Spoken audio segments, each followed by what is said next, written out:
and the interception turns into points for the Mosley offense. The Mosley Dolphins take on rivals Niceville, Rutherford, and the Bay Tornadoes. Exclusively on ESPN Northwest Florida. This is Joanna with ESPN Northwest Florida with your Thursday's weather. Tonight there will be a gentle breeze out of the southeast, possible thunderstorms and light showers in 77. Moderate rain and a likelihood of thunderstorms tomorrow morning, about the same at 83. In the afternoon and evening, a likelihood of thunderstorms and partly sunny, and a high of 84. About the same at 85 Saturday, and we'll have a chance of thunderstorms. This forecast is sponsored by Mid-South Lumber, the best little lumberyard in Panama City. Thank you for keeping that dial at ESPN Northwest Florida. Rely on it. Los Rancheros has been doing it right for 20 years. Los Rancheros brings a top-shelf dining experience to you with the opening of their beautiful new building. Watch all college and pro games on Los Rancheros' 14 large-screen TVs with great drink specials daily from 2 to 5 and during all the games. Los Rancheros, the place for live sports and great food on 23rd Street between Jenks and Harrison. Tired of flipping through channels and finding nothing good? Introducing KHS TV. Over 5,000 live streaming channels, including all your local favorites and news networks. Plus, catch every game of the season with over 100 sports networks, including ESPN, the NFL Network, and the NBA Network. Just $40 a month. To get KHS TV, go to ESPNPC.com and click the TV logo. WGSX Lynn Haven WVLQ Port St. Joe. Powered by Panama City Toyota. And that's out of the ballpark. ESPN Northwest Florida. It's not the size of the dog in the fight. It's the size of the fight in the dog. Now, the Afternoon Underdogs on ESPN Northwest Florida.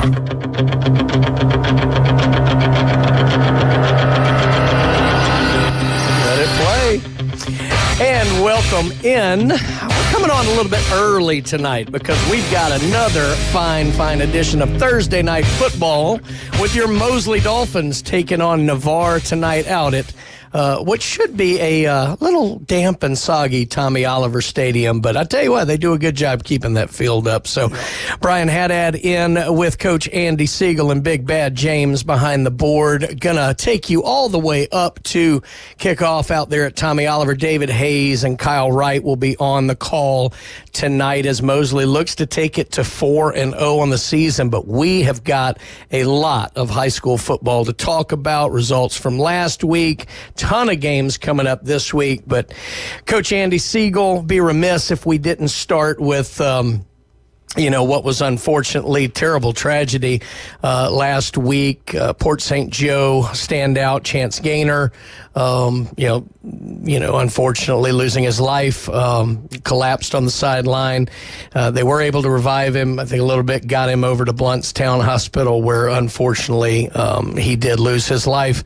And it's been just a brutally tough week for the community over there, and quite frankly the extended community. But they did have a really nice event where I know all of the teams went over and really supported each other, which we have seen in this area before. But talk a little bit about just this as, I don't know if you've been through things like this before, but just, you've been a football coach for a very long time. I mean, just the effect of this, just so hard losing such a young person.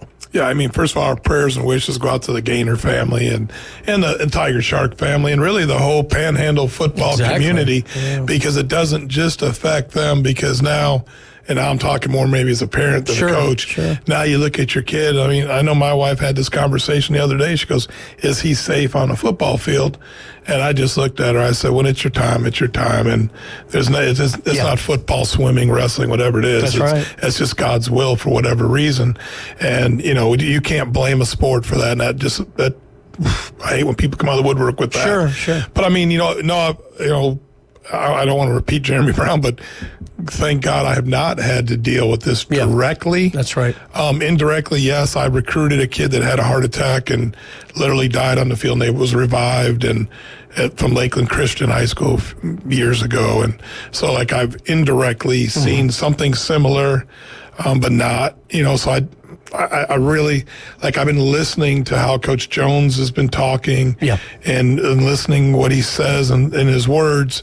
And I'm going to tell you what, you couldn't write a script better than how he's been answering and speaking. And I think he's spot on what he's saying. And the kids are hurting, the community's hurting. And, when's that going to stop? It may never stop the hurting.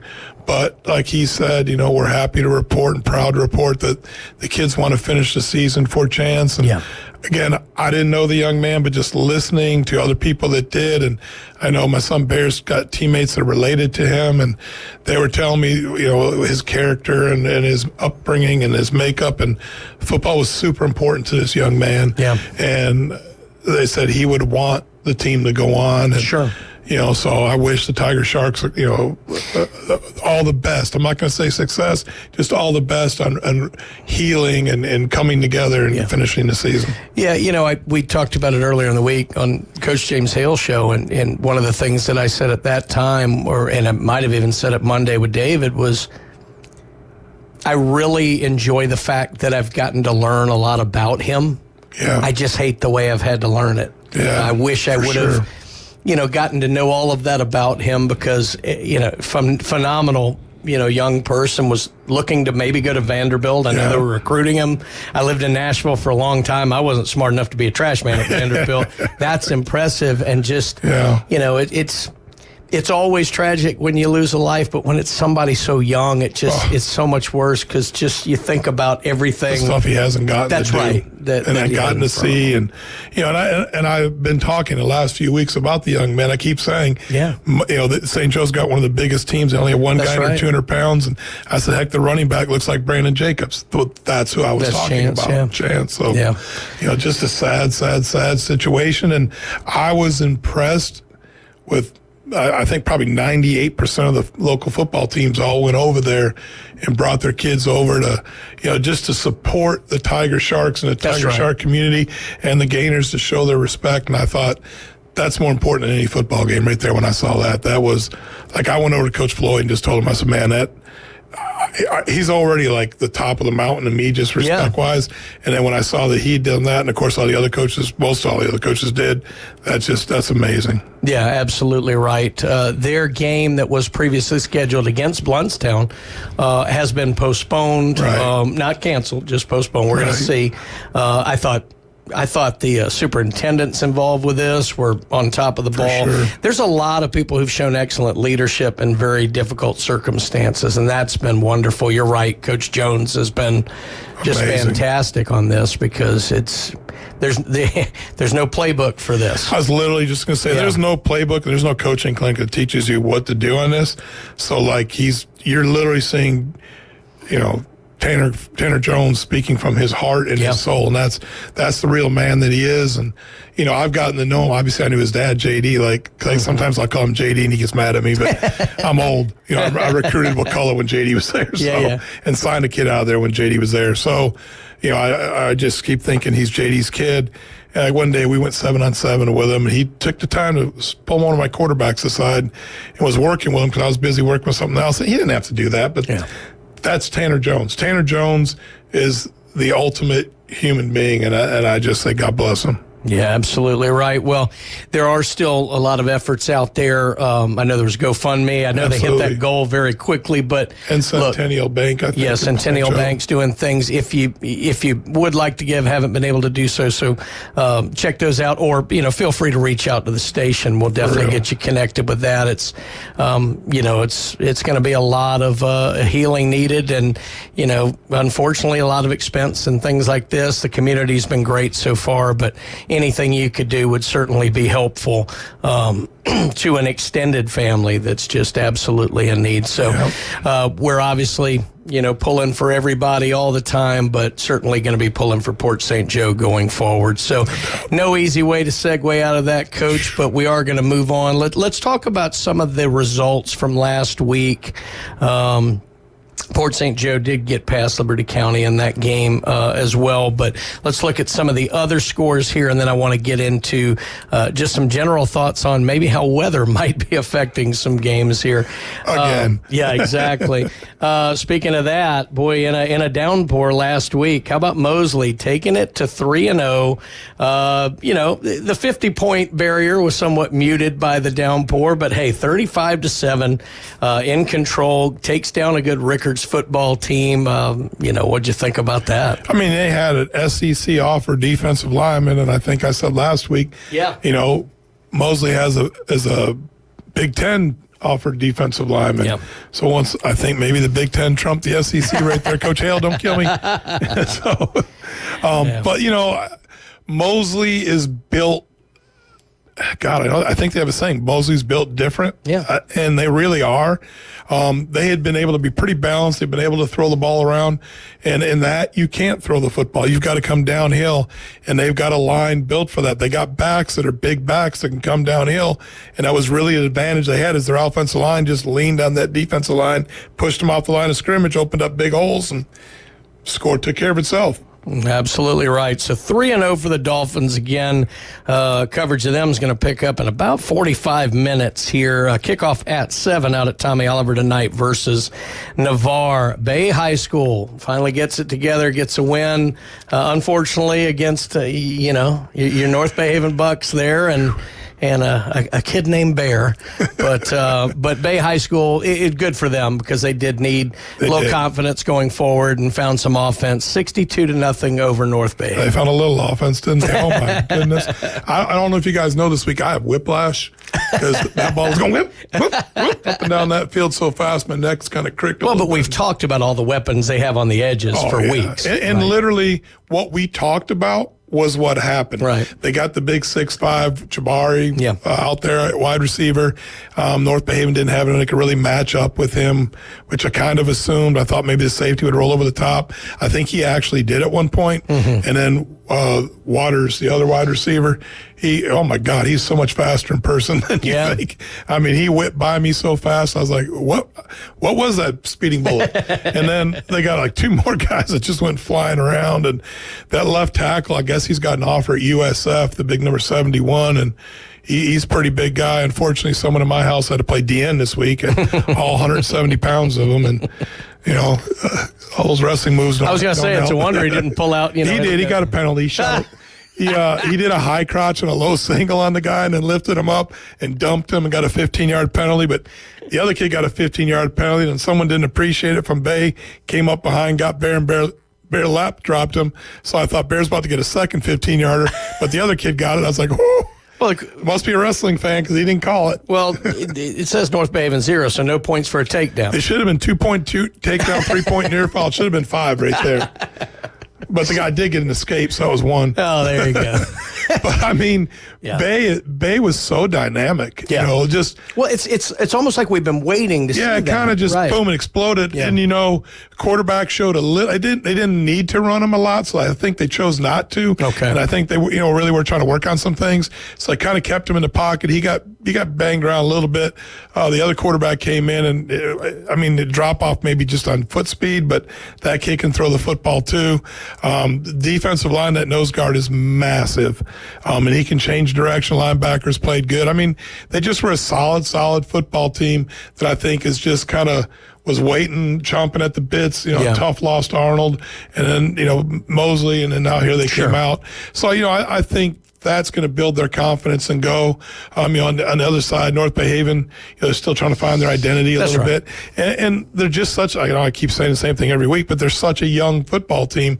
They've got, I think 3, maybe 4 seniors, of which only 2 even dressed on varsity football last year. Mm-hmm. One hasn't played football since middle school. The other one has been injured for 2 years. And then one's an offensive lineman and one's a defensive lineman. They don't score touchdowns. You know what I'm saying? Yeah. It's nice to have, but they don't score touchdowns. Then in the junior class, you've got like 2 that played a lot of football last year. One's a corner and one's whatever Bear plays. I don't know what he plays. But look, if you need a roadmap to, being able to deal with your team's really struggling and giving up a lot of points this out of the other two, there might be hope. All we need to do is look into our next team. Arnold High School is 3-0. Amen. I mean, look at this. This is a team scored 12 points all last year. They were getting beat 60-0, 50-0. And I want to point out, there's not a whole lot of transfers over there. That's right. This isn't 82,000 people transferred in. That's right. What'd they get, like 2? Yeah. One was a center or offensive lineman, and I think there might have been a defensive lineman. I don't think anyone else. I think the rest of those guys have kind of taken their lumps, stayed together, worked hard in the weight room. Griff's, put in a system last year, surrounded them with some good, solid coaches, and they've just kind of, I think it's the mental mindset of you can. They took the Yoda, do or do not. There is no try. Yeah. And they're doing it. And hey, I'm starting to become a Marlin fan. That's amazing. I'm telling you. I mean, it's been a long time since we've been able to say the 3-0 Arnold Marlins, but they've earned it. I think since Coach Hale, and right? I think so. And here's the thing. They've won every which way. Oh, yeah. And that's going to be good for down the stretch. Sure. Now I'm sure Coach Griff would have liked a little more comfortable, trip back home to Bozeman where he coached so many years. But the way he said it, they would kind of get out there and then maybe take their foot off the gas. And, you don't like that. But it's a team dealing with adversity of a team chasing you and putting a little pressure on you. The kids responded again for the third week in a row. Arnold gets past Bozeman 42-34 in what turned out to be a great football game. Oh, a great football game, hard hitting. Yep. They were two teams. It was an emotional football game as we thought. I'm glad that they were really welcoming the coach coming back because at the end of the day, you can't hate on somebody for trying to make some more dollars. That's right. And he came in, and both football teams, neither one flinched, neither one blinked, and it was like a prize fight. And at the end, Arnold stood tall in the middle of the ring with her hand raised. So go Marlins. Vernon gets past Weewa Hitchka 30-0 in the one that neither of us saw coming because Weewa's a tough place to go play, and Vernon showed up. Weewa just didn't have a very good night. It was one of those nights for Weewa, and Coach Tillman stepped up like John Wayne and showed true grit. I'm saying he came in there because that is if you've never been to Weewa, that is a hostile environment. Yeah. I mean, the cheerleaders are booing you, the band is booing you. You got little kindergartners spitting on you as you come in the stadium. I mean, it's the guy at the bank. I mean, it's like, whoa, you come into that town, you better be ready. You better buckle it up, put your helmet on before you even get in town. It reminds me of a quick story I want to tell. When going with Mississippi State, we were playing LSU. It was 11:30 game, so the LSU fans are already miserable about that. But we're coming in on the bus with a team. No, I didn't play, as if that's not obvious. I was with a TV crew. But about 8:30 in the morning, we're coming down the Mississippi State buses, and we're looking out, and there's these two old ladies. They had to have been in their 80s, fully decked out in purple and gold. We're like, oh, that's neat. They're out here tailgating. Shot us the bird. That's when I knew I was in Red Stick right you there. You were in Baton Rouge. And so there you go. That's Weewa. Now, I'm not saying the old ladies are flipping the bird, but it kind of feels that way. But they're fired up. And when I'm talking about every person in that town knows football. Yes. I swear. And you can hear them. I know you shouldn't hear the fans when you're coaching, but you can hear them. And what they're saying is right. That's the worst part. You feel so bad when they're beating the tar out of you, and what they're telling you, quit throwing the ball. They're right. Quit throwing the ball. It's like, oh my God, they're right. That's the worst part. Their band is yelling things, and they're right. Oh my goodness. Last game we want to cover from last week was probably the game of the week, and we thought this would be a good one, and it was. Low scoring this time, though. Chipley gets past Rutherford 14-7. Real tough football game there. Rutherford, golly, we've been talking about, they're right there. But we know Coach Floyd's going to kind of keep them positive. What's it, brick by brick? They're right there. If the kids can just stick with it, I'm telling you, success is right there for this group. It's almost like now they just need one ball to bounce. That's right. Their direction instead of the other team's direction, and that's going to steamroll a lot like how Arnold is right now. That's right. Rutherford's going to be, because they're right there. It's just they just need one ball bounce one way, one errant pass from their opponent where they get a pick, and then it's over with. I mean, that thing's going to explode. Well, and you saying confidence and success are contagious. Oh, for sure. 100%. It just takes hitting that first one, and then it's amazing. It's one of those things that coaches you can't explain, but you can't deny because you've just seen off. And I keep bringing up Venice, but I remember we upset Sarasota Booker. Booker was number 3 in the state. They were favored by literally 50 points. We upset them, and we went on a roll of 7 wins in a row just because the kids believed, well, if we can go to Sarasota and beat Booker, why can't we beat Clearwater Central Catholic? Why can't we beat Sarasota High? Why can't we beat blah, blah, blah, blah, blah, blah? And it gets on a roll, and it's the same thing. Rutherford this week finishes the job. They may not lose another game. Wow, I like it. Well, it was a fantastic week 3 of high school football in this area, only setting up what's sure to be an even more exciting week 4. We're going to get to that in a little bit. We're going to talk about some generalities of maybe dealing with some of the weather that we've dealt with here and how that may or may not affect football. But we're going to get to that next. We got to pay the bills here, Coach. You've been listening to the High School Kickoff Show. We will be right back after these messages. ESPN Northwest Florida. The Dan Patrick Show. Dan Patrick. I saw an article here. Cleveland should hold a Band-Aid. That's it. They're done with Deshaun Watson. They owe him $230 million. I watch him, and he looks like a zombie. He is a shell of who he once was. There's no confidence at all. It's the Dan Patrick Show. Weekday mornings from 9 till 11. ESPN Northwest Florida. This is Joanna with ESPN Northwest Florida with your Thursday's weather. Tonight there will be a gentle breeze out of the southeast, possible thunderstorms and light showers in 77. Moderate rain and a likelihood of thunderstorms tomorrow morning, about the same at 83. In the afternoon and evening, a likelihood of thunderstorms and partly sunny, and a high of 84. About the same at 85 Saturday, and we'll have a chance of thunderstorms. This forecast is sponsored by Mid-South Lumber, the best little lumberyard in Panama City. Thank you for keeping that dial at ESPN Northwest Florida. Rely on it. People ask all the time, who the heck is Low Cost Airlines? Well, we're not just one airline. When you're talking to us, you're talking to everyone. We are the discount supermarket for all airline tickets. Plus, we have all the airlines and always have the best prices. American, Delta, United, plus all the specialized international airlines and a lot more. And we make it easy. We guarantee you'll talk to a live human in 60 seconds. You can have the rate you need and have your trip booked in 5 minutes. Now, how cool is that? And remember, when you're talking to us, it's like talking to every single airline available with one fast phone call. All you need to do is call and find the best prices to fly wherever it is you want to go. So are you ready?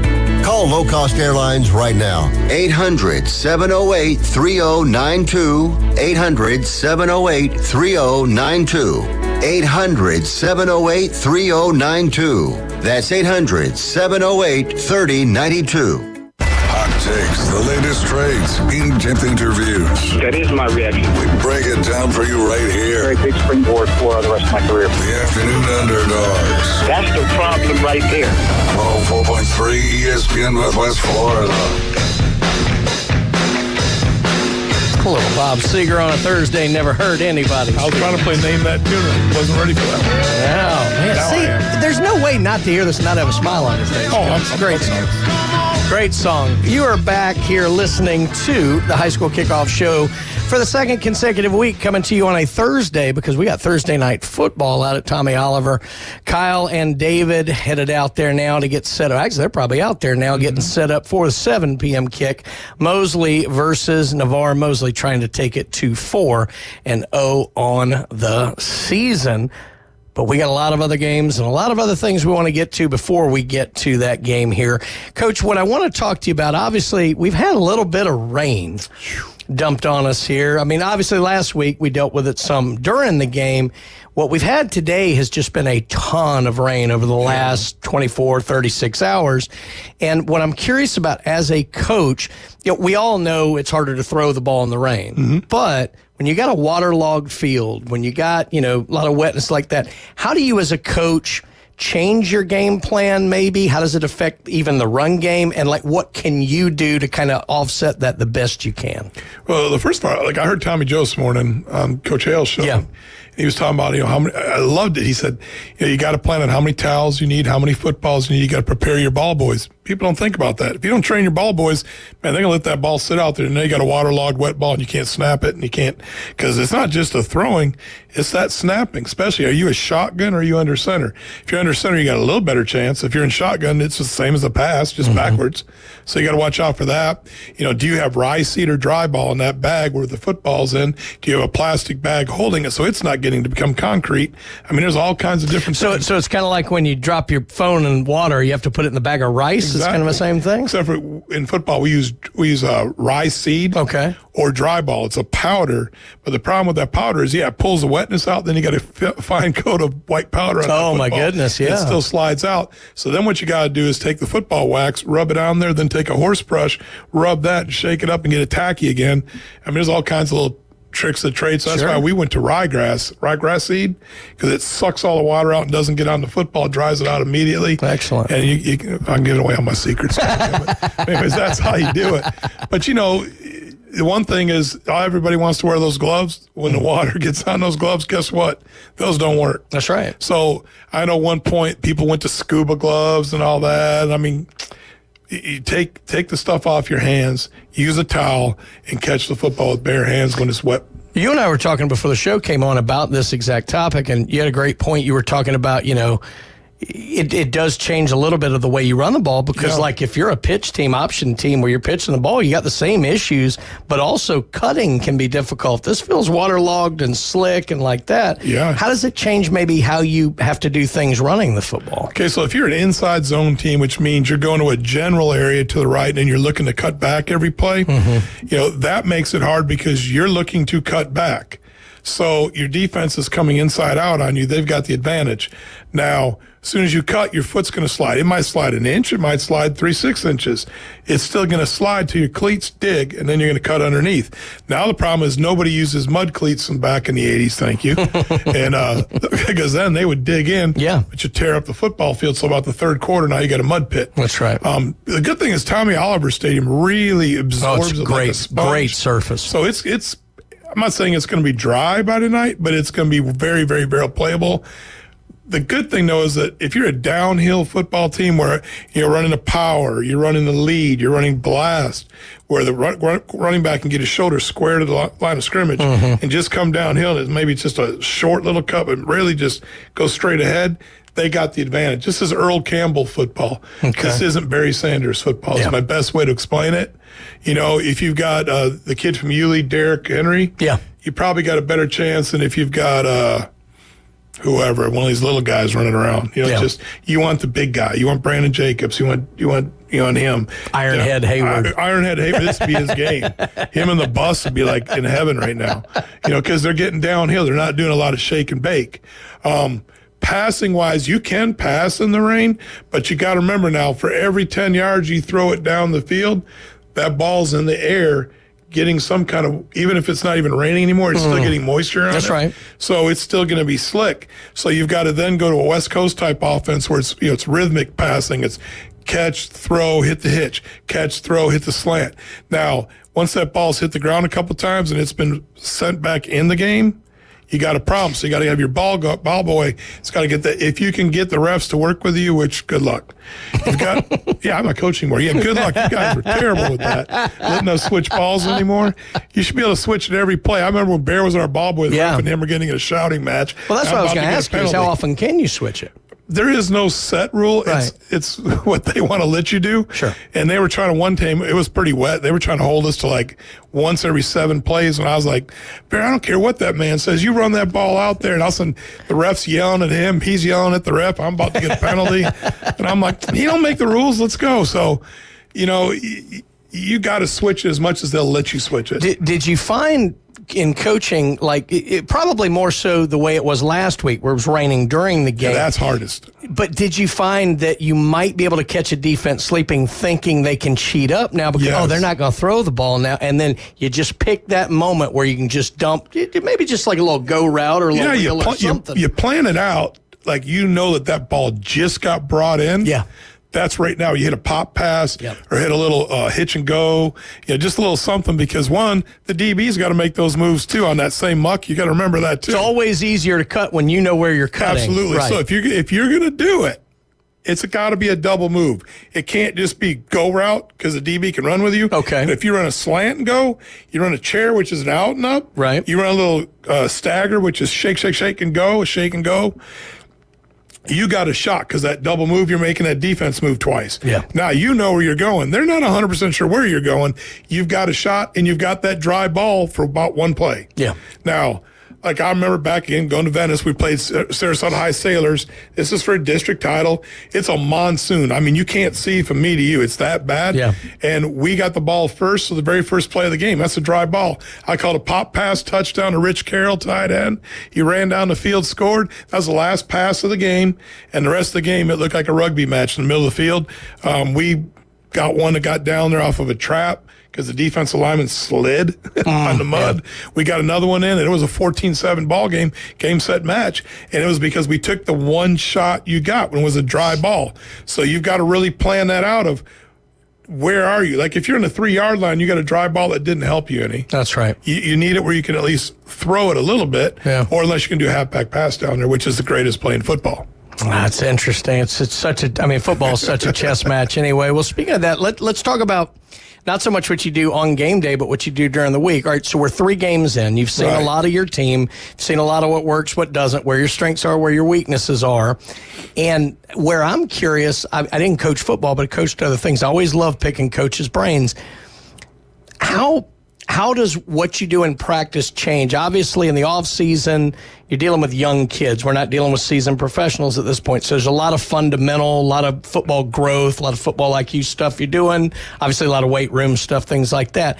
How much of that are you able to do to kind of bolster your team's like overall growth while you're still trying to put in a new game plan for another game, this, that, or the other during the season? How difficult is that to do? I mean, starting with the weights, there's 2 philosophies. I went with something I learned from Miami Southridge when they were dominant in the early 90s. Mm-hmm. They continued to go for gains during the football season. Really? They weren't maxing, but they weren't trying to maintain. They were trying to gain strength because they felt like if they did that, you're naturally going to get beat up and weaker anyways. So by the end of the season, you're actually maintaining when you're actually trying to gain.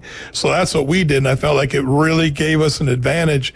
As you would watch, I don't care if it was even when we were at North Bay Haven all the way back to Venice, Key West, blah, blah, blah. We were always seemed to be a stronger second half of the season team and second half of games because of it. Mm-hmm. There's other teams that just feel like they just want to maintain, so they back off a little bit on the weights, do a little more stretching and stuff like that. Everybody, I think, would agree you got to get your horses to the race, so you back off your hitting a little bit. I mean, you got to hit because you've got to find out if you can hit. But once you're in game 3, 4, you know who's going to hit and who isn't going to hit. Now what you want to do is you can still work technique, but now instead of maybe 20 minutes of individual, you back it down to 10 to 12 to 13, maybe 15 minutes max. And now you do more of a situational, hey, you know, this last week we struggled on 3rd and 5. Let's work third downs this week and really make that an impetus of getting better. So you're kind of finding situations and try to fix those, corrective. And then maybe you're going against a team that's a zone blitz team, so they're going to bring 4 on the strong side and they're going to drop everybody on the weak side. So you've got to kind of work on, okay, how do we pass protect on that? So you're making game adjustment stuff you want to work on more than just, hey, this is how you run, this is how you block, this is how you catch. You're always going to do that because football's still a game of pass, block, run, kick, you know, that kind of stuff. But you're now manipulating it more to who you're going against. So, like, if you're getting ready to go against Bay, you got to get ready for a 30-stack defense, or better yet, Holmes County, with a pure old-school 30-stack, you know, and then you're going to go to the old football 101. If you're going against a 30-stack, run the power. Okay, well, what happens if I'm a one-back team? Now I got to run one-back power, quarterback power. So I got to find ways to block that 30-stack with what I do. You know, you got to tweak. You can't just say, all right, we're going against a 30-stack this week, so now we're going to go to the I formation. Well, if you're not an I team, you're not running the I. Right. So that's another thing. You got to kind of fit with what you've got, you know, and find a way to adjust your scheme. How are you going to block it? So there's a lot more blocking adjustments, protections adjustments, defensive adjustments. Okay, these guys are in quads. They're playing South Walton. They're going to be in air raid. We've got to be able to take care of the middle and don't let them give crossing routes. So you got to adjust your linebackers' drops a little bit, that kind of stuff. So it's more of that, backing off the hitting a little bit, the physicality. So maybe you're in more helmets and shoulder pads all week than actually in full pads. How difficult is it? Let's say you have a day, where the weather affects you and you have to go indoors or do whatever you have to do. I don't even know if you go in the gym, whatever. It obviously limits what you can do. But how do you adjust that to still putting in, like you said, you may have to completely run something you haven't run all year? Well, first of all, I had a guy on my staff named Taurus. Close your eyes and pray? I mean, well, I had a guy, Taurus Ross, on my staff that constantly called me soft because I coached him at Pasco, and then he played for the Gators, national champs, and he's at Rutherford now. Yep. So he would constantly say, Coach, you're getting soft, you're getting soft. You wouldn't have done that when I was in high school because I was his high school coach. So when we would come inside, it was full speed. Okay. We didn't back off, which is probably stupid, to be brutally honest. But in the situation we were in where our whole thing was we wanted to build up a culture of toughness and hard-nosed physical football was kind of needed. But really, when you're inside, you're limited to your space. So you got to say, okay, hey, look, we can't work vertical passing game this week. So we're inside. Let's work inside run. Let's work pass protection. Let's do what you can. You adjust. These kids have been playing their whole life in the rain. If you live in Florida, guess what? At 3:30 every day, it's going to rain some parts of the state. And up here, we're going to hit about 2 weeks of monsoons, and then we're going to be all right again. So you just adjust to it. You know, the part that stinks is, okay, now you can't get in the gym because there's a home volleyball game or whatever. There you go. Now what do you do? Yeah. So, like, I used to use the parking lot and just say, that's our Astro dirt. And we would just literally practice in the parking lot. I know, like, Rutherford, I think, goes into the wrestling room and the weight room, and just everybody has their little niche that they do. Southern Miss, we used to joke and say our indoor facility was actually the hallway in the stadium, where they would drive cars and stuff into the stadium. We would just go underneath there, and that's where our indoor was, concrete and cement. And we're this Division I football team. I used to shake my head going, oh, my God. JUCO, we didn't even do this. But here I am in Southern Miss, and we're doing this. So it's just an adjustment to what you got. You know, there's some teams that are blessed in the south part of the state. They have indoor facilities. Sure. In Georgia, everybody's got indoor facility. Alabama, you know, maybe that's the next thing to come. There was a point, one of the churches had an indoor facility in town. It was right across the street from Mosley. That's right. So, like, Mosley would get to use the indoor facility, and the rest was like, oh, man. So it is what it is. You just deal with it. No, I love segments like this. Really get to kind of get a sense for, you know, the chess match and how you set everything up. But, well, we're going to take another break here on the high school kickoff show. But when we come back, we're going to preview 8 games this week, Coach, and that's going to take us right into kickoff for Mosley and Navarre tonight over at Tommy Oliver. You are listening to the high school kickoff show on ESPN Northwest Florida. ESPN Northwest Florida. We're taking the inside drive.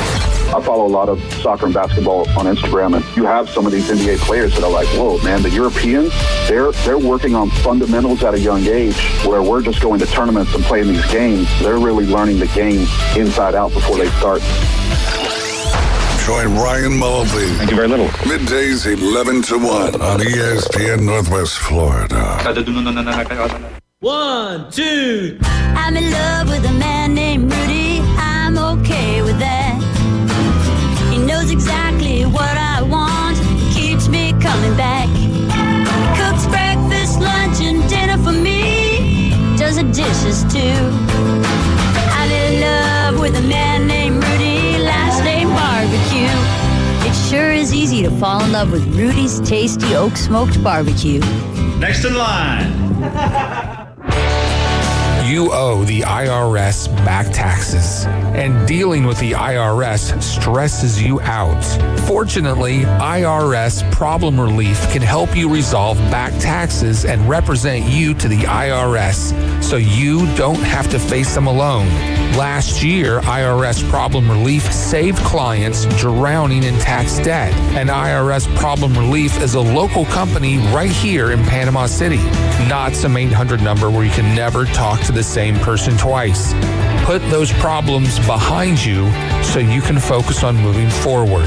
Call Edward Corey with IRS Problem Relief, 850-784-8176. For a free consultation, call Edward Corey with IRS Problem Relief. It's 850-784-8176 or visit irsproblemrelief.com. Pound the like and crush the subscribe. Follow us on social media for the latest sports news, scores, and updates. Keeping you in the game. Now back to the Afternoon Underdogs, ESPN Northwest Florida. Yes, sir, indeed. Straight out of Jacksonville. Here we go, folks. We're getting close to kickoff time. That means it's time for Andy and I to tell you how to make some money in Vegas. Bet against us. No, I'm kidding. We got 8 games we need to preview here, Coach, so let's get right to it. Let's do this. Let's bring in some of our counterparts from over in Walton County. We haven't talked nearly enough about them these first couple of weeks. Look, we're learning on the fly here, folks. Freeport, 2-1 Freeport, making the trip over to, as Glenn Manley calls it, Catondale. He churches it up. Cottondale, 2-0. This is going to be a good football game. 2-1 Freeport at 2-0 Cottondale. What do we expect here? 2 solid programs. Cottondale's one of the top scoring offenses in the state 2 years in a row now. Freeport's got a Division I wide receiver. I think he's about 6'5", 6'6". He looks like he's 6'11", but I know he's not. We got a quarterback that can spin the football a little bit and put it out to him. They got a running back. He looks like Coach Manley if Coach Manley was a kid, but that dude can run. I mean, that cat can go. So, Freeport looks good. Cottondale looks good. I don't really know how you pick this one because it's 2 high-octane offenses. I got to maybe just go with Freeport just because it's a bigger school. But I think Cottondale, it's going to be a 1-point game either way, and it's going to be probably 21 points each. So 20-21 or 21-20 the other way. I really can't pick it because I just think Cottondale's offense is so explosive. I'm going to take Cottondale here being at home, and they've gone on the road to Sneeds and gotten a tough win this year earlier. I mean, anytime. And I could go that way too easily. So I'm going to take Cottondale in a close one here. Walton County Braves, probably the best 1-2 football team there is. No doubt. Up there, Bay High School probably as well. But Walton 1-2, coming off a big win over Holmes County. Good gracious. I mean, we've been talking everything about Holmes County. Walton put it to them last week. They're going up against West Florida, also 1-2. Coach, what do we think? Yeah, I think, if you take a look at Walton's passing game that they've got a quarterback who's in the top 5 in the state passing. They've got another, I don't know where all these wide receivers are coming from, but they got one too.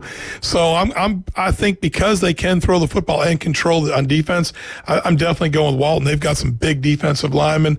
And Coach, since he's come in, has really just turned that thing around and really got them going in a positive direction. Yeah, and a couple of really tight losses against good football teams. Who they lost to isn't lost to Mariana by 6. Mariana, we're going to talk about them later. I'm going to go with you. I'm going to take Walton County in this game as well. Well, let's bring it back. We're both wearing black here for the Rams. Rutherford Rams, right there on the edge. Unfortunately, playing a good football team who's, maybe a little sour after a tough loss last week. But we were talking about this might be a really good matchup for Rutherford. Rutherford at Tommy Oliver tomorrow night against Holmes County. Yeah, if this was a WWE Battle Royal cage match and the biggest people win, Holmes wins. If it's at Holmes County, I might be leaning toward Holmes because that field is so difficult to play in. Yeah. I mean, think about the rain on that thing. Oh, my goodness. When that thing's dry, it's terrible. Even the Bulls wouldn't go out. No. Well, that one in that end zone, you better watch out for that sucker. You kick a field goal, your ball's gone. Just give it, go buy another one. But this is at Tommy Oliver. I think Rutherford is like a volcano, just about to erupt. It's Mount McKinley or whatever that volcano was in Washington. Yeah. They're going to explode tonight or tomorrow night, and I really feel Rutherford's going to win by about 7-8 points. And it's going to be the big play, though. It's not going to be anything else. It's going to be that they do have some explosive. I think Keziah Rochelle is going to make a big play on either a return or a big pass. I'm with you here. Yeah, I felt horrible last week. I took Chipley because I just thought they weren't quite ready yet to get that win. It was good at Chipley. It was going to be tough. They're home. They're right on the edge. I'm with you. I think it's the right time to catch Holmes. It's a good matchup for Rutherford. I think Coach Floyd gets the win here, and it really propels this team forward for the rest of the year and going into next year and beyond. And as always, it's always good to be a Ram. There you go. I like it very much. All right. North Bay Haven coming off a tough one against Bay. Obviously, it's a young team having to move people around a lot. It's a little difficult, but, Coach doing what he can out there. North Bay Haven, again, we talked about it with Arnold. I mean, there is grass. It's out there. Yeah, there's a plan. Light at the end of the tunnel, if you will. And I almost say, look at Franklin County last year. Yeah. Franklin County or even Jefferson County, who they're playing. Franklin County had a super young football team last year. They're undefeated this year. That's right. Jefferson County had it looked like literally a middle school football team. 2-1. Because they played so many 8th graders and 9th graders. They're 2-1 right now. They're looking good. I think that's North Bay Haven's future. Mm-hmm. And their middle school team's undefeated right now. So you got to look at that and That's go, good. They're coming. Like, what does Deion say? They're coming? Yeah. I just think this week, well, I can't even say against North Bay Haven, but I don't know because it's on the road and it's so far away. Probably Jefferson County in a tight one. Okay, so North Bay Haven making the trip over to Jefferson County again, as we said. North Bay Haven 0-3 on the year, Jefferson County 2-1. I think I'm going to go with you. I think Jefferson County is maybe a year ahead, in this deal, close. And I think they'll get it done. I mean, I hope I'm wrong. It's all. I'm with you. I would love nothing more than to eat crow next week on that deal. I would be eating it Friday night at the game with everybody throwing stuff at me, but that's fine. At least I won't drop my cell phone like last week. That was the best part of any show we've done so far. All right, 4 more games to go, Coach. We actually have about 15 minutes. We're going to take this to about 6:55, so we've got some time. So let's dive a little bit deeper into this one. Bozeman. Obviously, very emotional game last week against Arnold. Kept fighting back. I mean, this team had a tough loss first week, bounced back huge week 2, played extremely well against an undefeated team last week. Now they are at home again, which is a great place to play up there at Dean Bozeman School. But boy, do they have their work cut out for them because the Mariana juggernaut is coming to town and maybe one of the best players in the state of Florida. If they can play with 13 on defense, they can slow that guy down. Oh, my goodness. Because I think he just got off by Florida State last week. Yeah. He's a 2026 running back.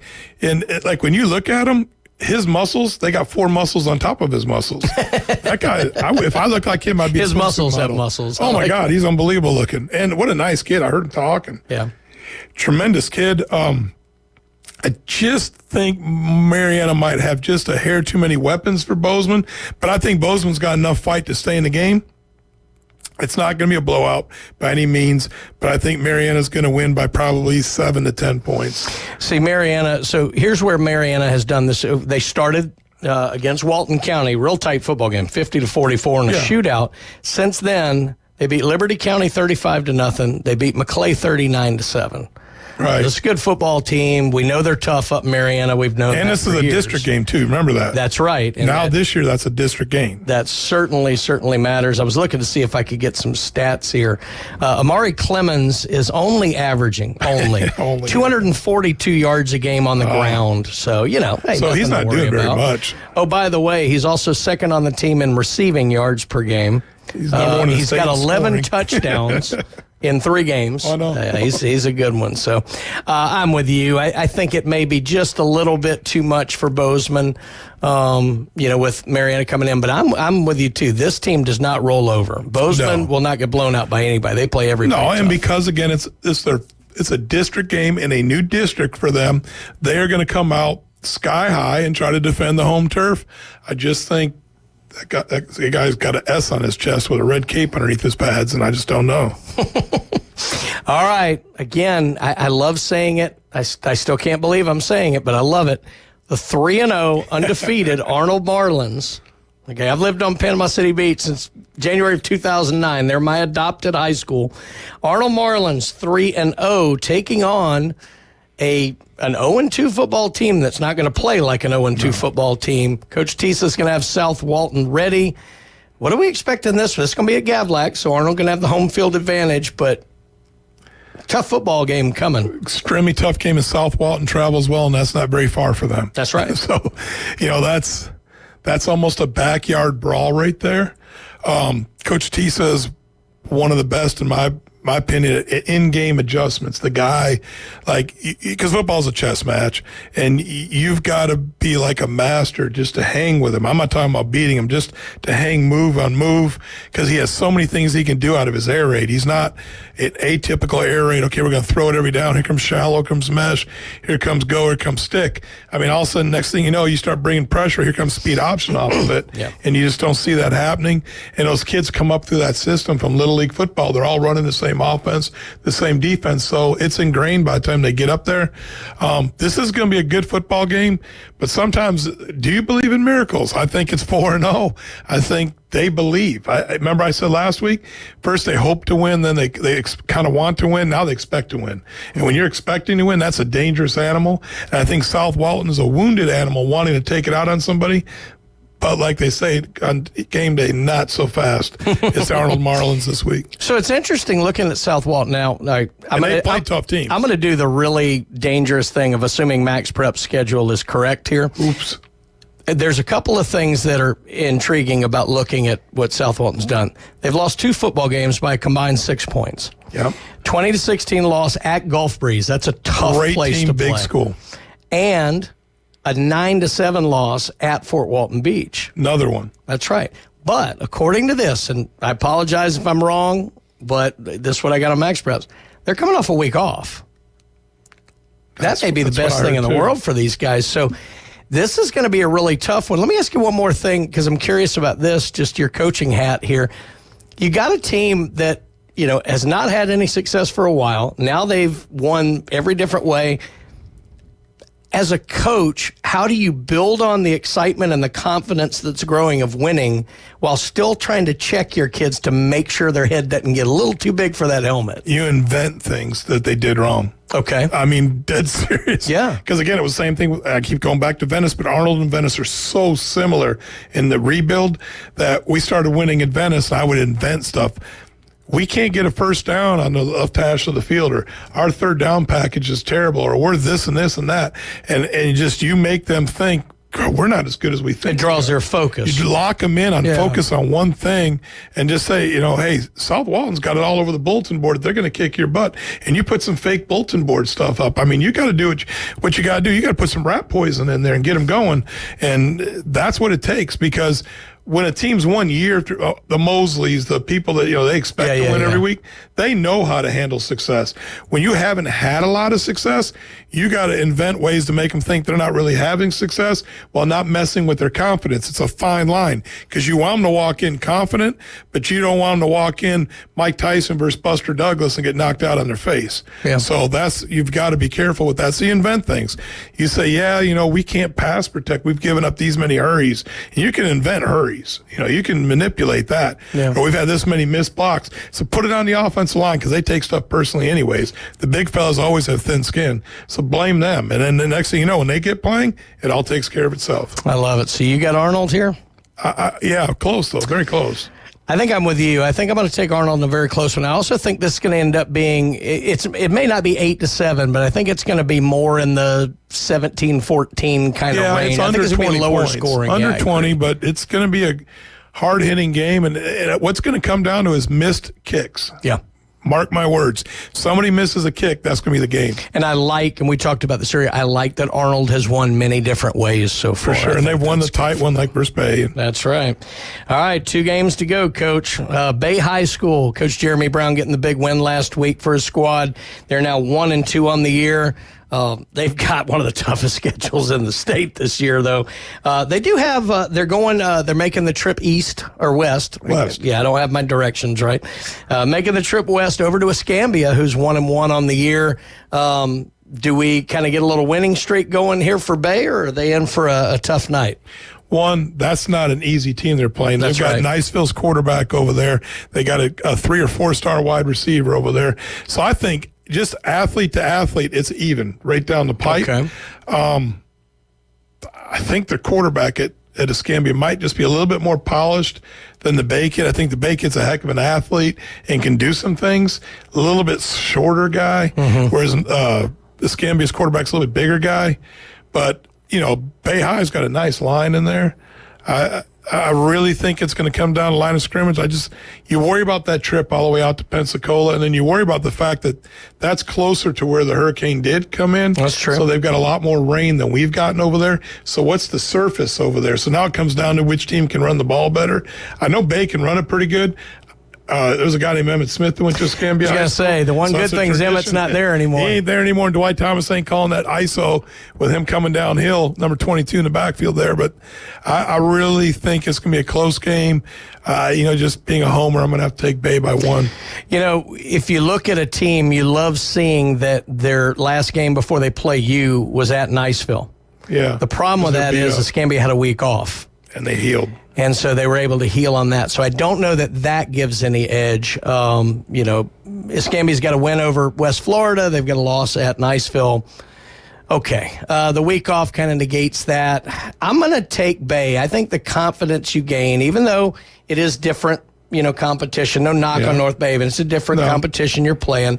And I think that will bode well for Jeremy's crew. I'm with you in that I'm a little worried about the surface maybe, but they do have the extra day. They're not going tonight. Yeah. I'm going to take Bay in a close one just because I think that confidence will carry them forward. But this one could absolutely go either way. Oh, for sure. That's why I said I'm just being a home guy. I'm going to take the Bay with one I'm with 2 you. points. All right, so that brings us, we've got some good time here to talk about this game. It's the game of the week here, Thursday night, ESPN Northwest Florida. David Hayes, Kyle Wright going to be calling all the action, and they've been doing their work this year. They've been calling a lot of touchdowns this year.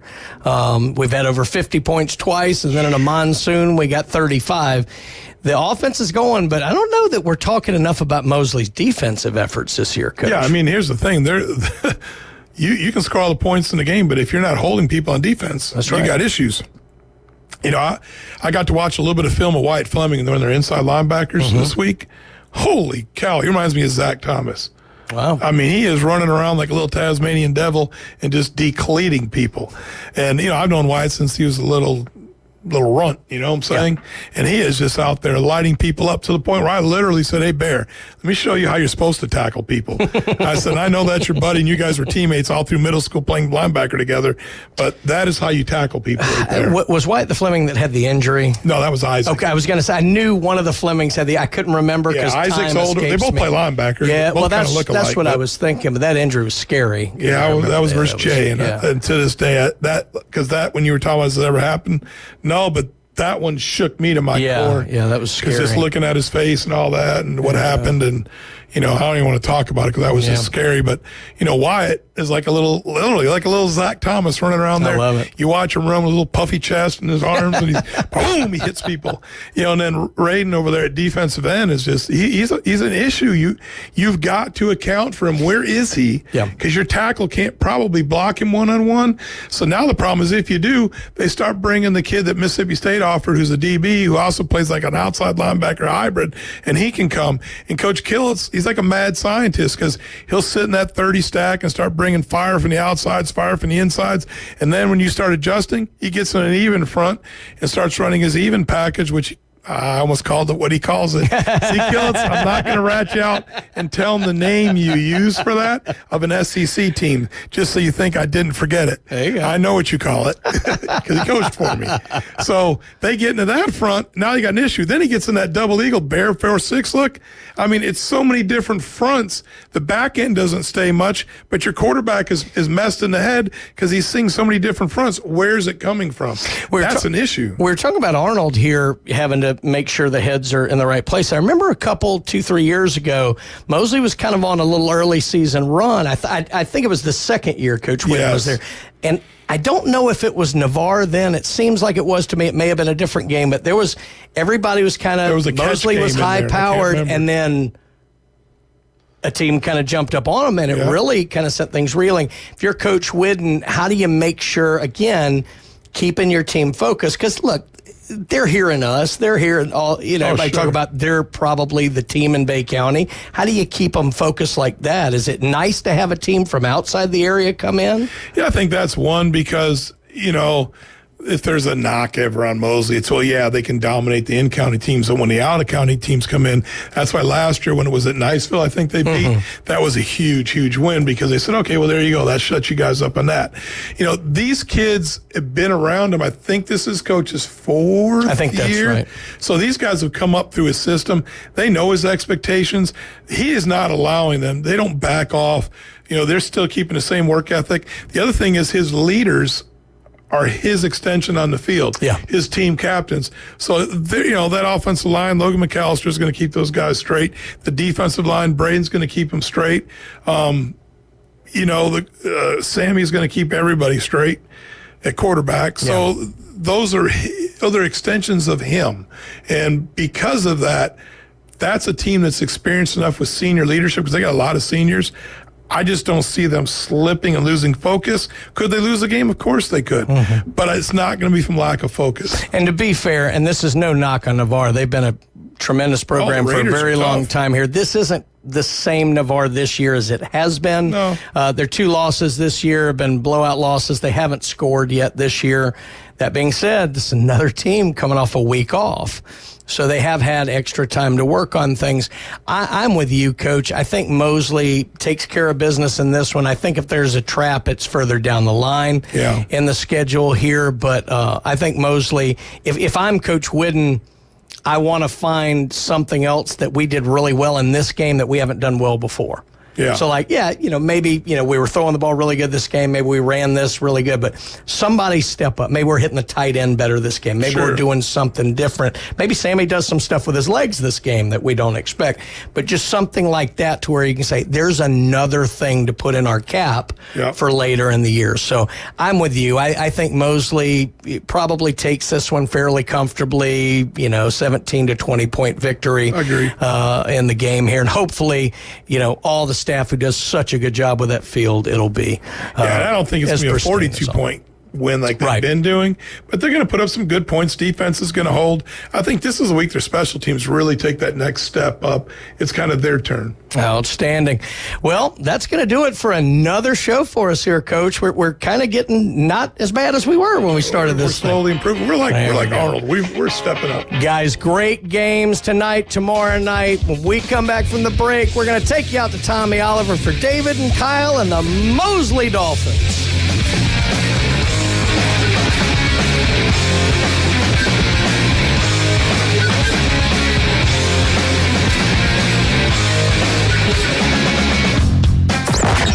The next evolution in sports talk radio. And we're back! We're back! On 104.3 ESPN Northwest Florida. The Afternoon Underdogs. Hi! The only live afternoon show in Panama City where you can win fantastic prizes from amazing local businesses every day. That's right! 4 to 6 weekdays. The Afternoon Underdogs. It's mayhem! ESPN Northwest Florida. This is Joanna with ESPN Northwest Florida with your Thursday's weather. Tonight there will be a gentle breeze out of the southeast, possible thunderstorms and light showers in 77. Moderate rain and a likelihood of thunderstorms tomorrow morning, about the same at 83. In the afternoon and evening, a likelihood of thunderstorms and partly sunny, and a high of 84. About the same at 85 Saturday, and we'll have a chance of thunderstorms. This forecast is sponsored by Mid-South Lumber, the best little lumberyard in Panama City. Thank you for keeping that dial at ESPN Northwest Florida. Rely on it.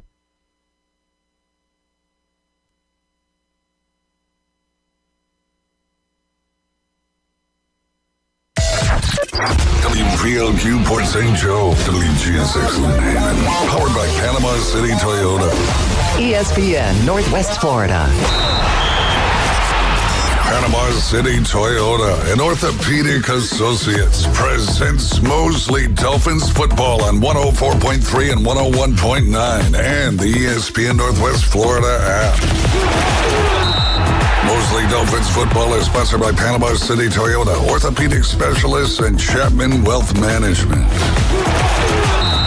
ESPN Northwest Florida is going under the lights. Now, your play-by-play hosts, David Hayes and Kyle Wright. It's time. David Hayes and Kyle Wright are taking you to kickoff. Mosley Dolphins football. Exclusively on ESPN Northwest Florida.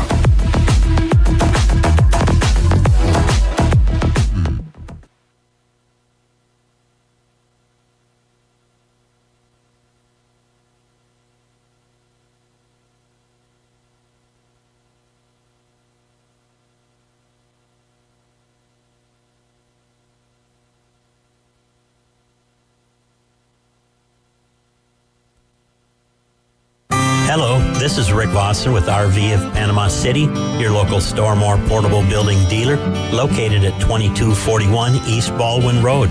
Shopping for a garage, portable building, cabin?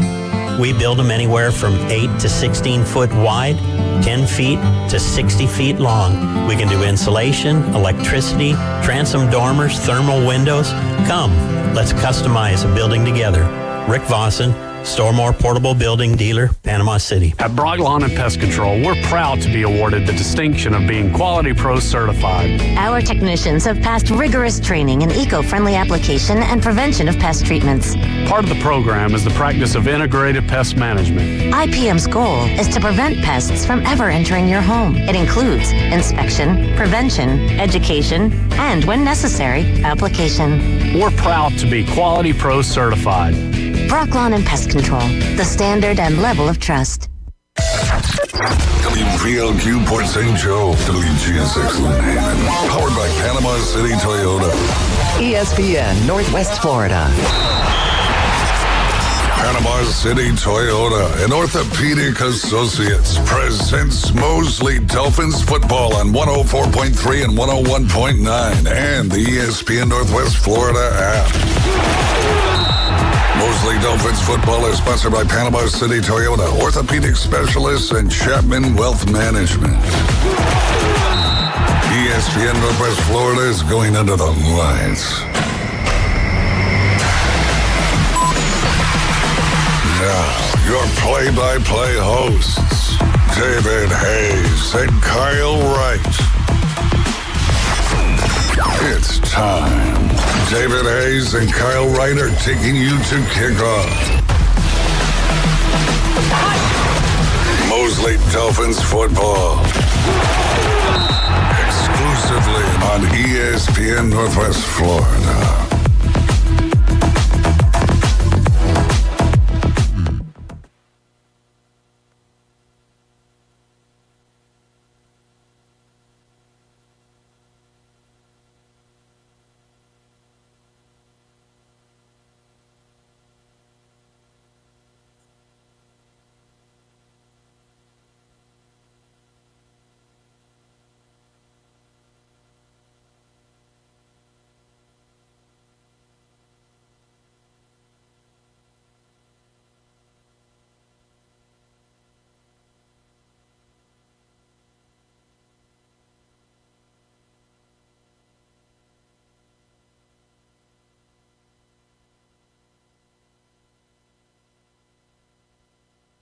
Hands it off to his left. That's going to be LaKavion Jackson, who's going to pick up about 4 or 5 yards on the first down run.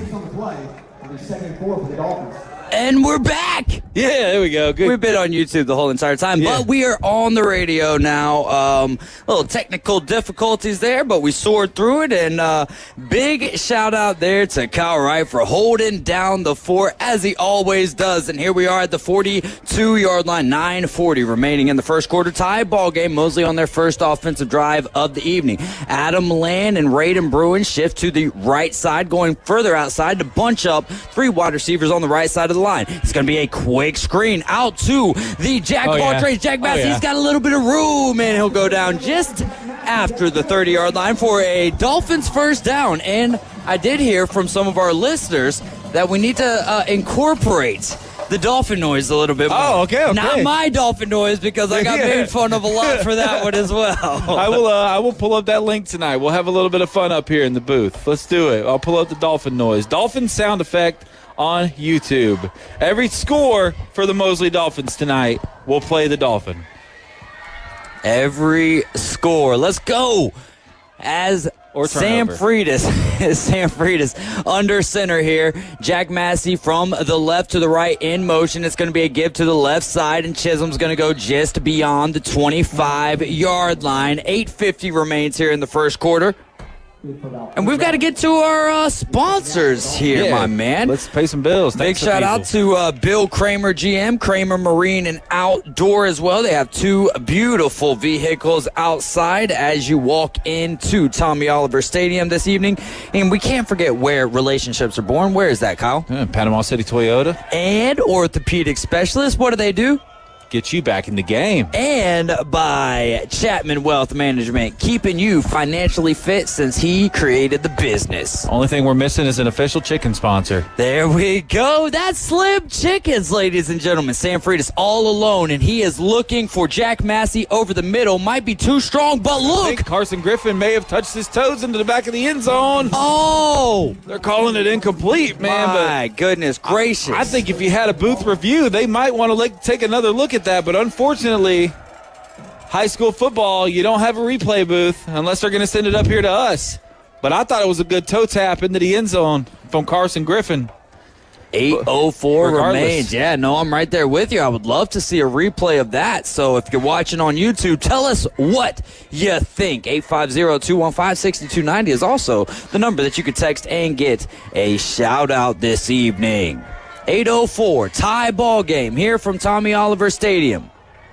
Sam Freitas has his running back to his left, two wide receivers split out to either side. It's going to be a fake give to Sammy Chisholm. Then Carson Griffin gets it on a slant, and he'll go down inside of the 10-yard line. First and goal for the Mosley Dolphins here. Great pump fake, little RPO action. That's something we don't see from the Mosley Dolphins too much. Carson Griffin wide open over the middle. Sets up a nice-looking first and goal here for the Mosley Dolphins offense. As Kyle mentioned, first and goal. This is ESPN Northwest Florida. You're listening to the Mosley Dolphins football broadcast. Everyone looks over to the sideline.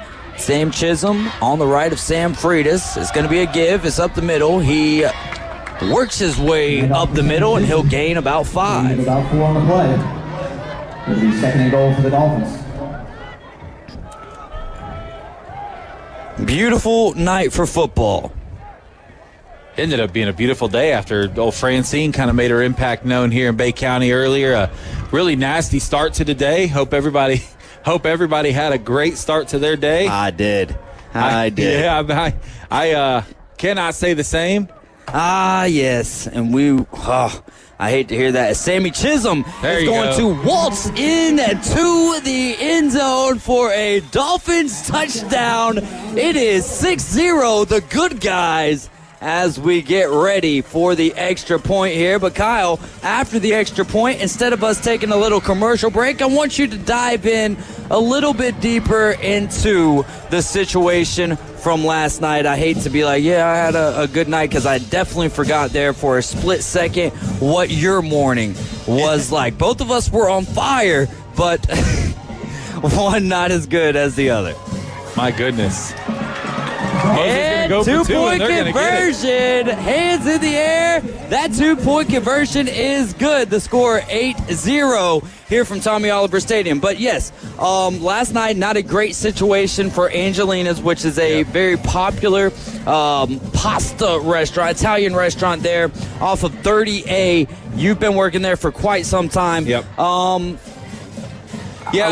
So just to kind of short and sweet with everybody out there, I've been working at Angelina Pizzeria and Pasta at 4005 East County Highway 30A for 5 years. Many of my coworkers have been there much longer than me. I've got people that have been there for 20 years, 10 years, 15 years, 25, 30 years in some cases. Unfortunately, overnight last night, my primary job, there was an electrical fire, and it did a ton of damage to the building, putting all of us out of work temporarily. So not something I'm super okay with right now. So if we're struggling through this broadcast, that just to be honest, that's what's going on. But we're going to do our best to have fun tonight. There is a GoFundMe set up. Just look for Support Angelina Staff After Devastating Fire, or go to my Facebook account, Kyle Aaron Wright. I've got the GoFundMe posted. If you want to donate to help us, help the Angelina staff kind of get our feet back underneath us, it'll be greatly appreciated. The golden toe of Maverick Wright. Thank you for sharing that with us. Kyle Wright. Maverick Wright boots that into the end zone for another touchback. And your score here, midway through the first quarter, is Mosley and the Dolphins 8, Navarre 0. Please help out Kyle, though, man. Great guy. Obviously, you guys get to hear him every week here on the Mosley Dolphins broadcast, and we appreciate all that he does to help us make this happen. Sammy Chisholm, though, off to a great start. 8-yard touchdown run from Sammy Chisholm. I think LaKavion Jackson on the successful 2-point conversion. It's a great night for football. Ended up being a beautiful, beautiful night. Did not know, kind of like as we were talking this morning, like what this situation was looking like for this game, because Navarre coming from just a little bit further west, things have been kind of dicey in the Florida Panhandle today, and of course thoughts and prayers to everybody who was affected by Hurricane Francine over the last 12 hours, and especially the New Orleans area, the Louisiana area, everybody. Homa is where it touched down at, isn't it? Yeah, I believe so. Yeah, Tyler Spalding, safe travels to you. Mike's Weather Page, shout out to them. Traveling into the eye.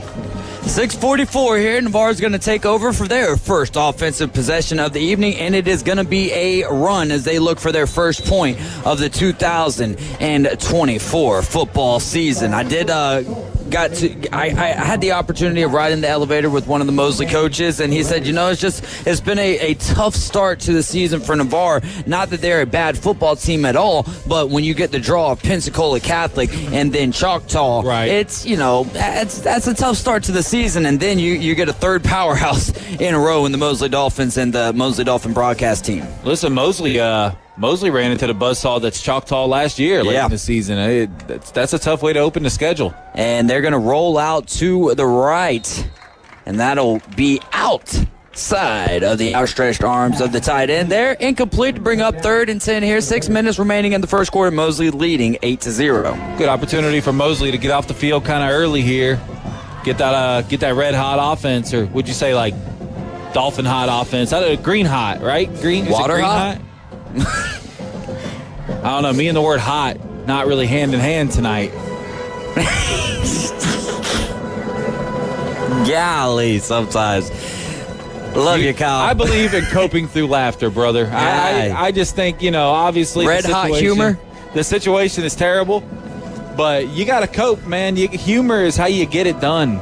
Absolutely, man. That is 100% true. As we've got a 3rd and 10 here. The defense is all over them. That is a sack for the Dolphins. That's Will Arboleda, last week's Slim Chicken's player of the game. And he was Mr. Nasty this week for the Mosley Dolphins. All kinds of accolades. He was the defensive player of the week, the special teams player of the week. Will Arboleda making his impact known, and he's already going to have himself a sack tonight as well. There we go. So Navarre will bring the punt team on. Jack Massey standing at midfield for the Dolphins. 5:20 remains here in the first quarter. Pressure brought on by the punt team. It's touched by the Navarre man at the 43-yard line. And Mosley will take over in very favorable field position. Running down at the 43-yard line for the 1st and 10 for the Dolphins. So what do you want to see from this next possession here, Mr. Wright? Just more of the same, Dave. Don't try to get too fancy if you're Mosley. Bill Kramer on Facebook. Just keep playing the game. Keep playing it simple. Get the ball into your playmakers' hands in space like you've already done. As the other Dolphins are getting ready to kick off as well. We'll call them the other Dolphins tonight.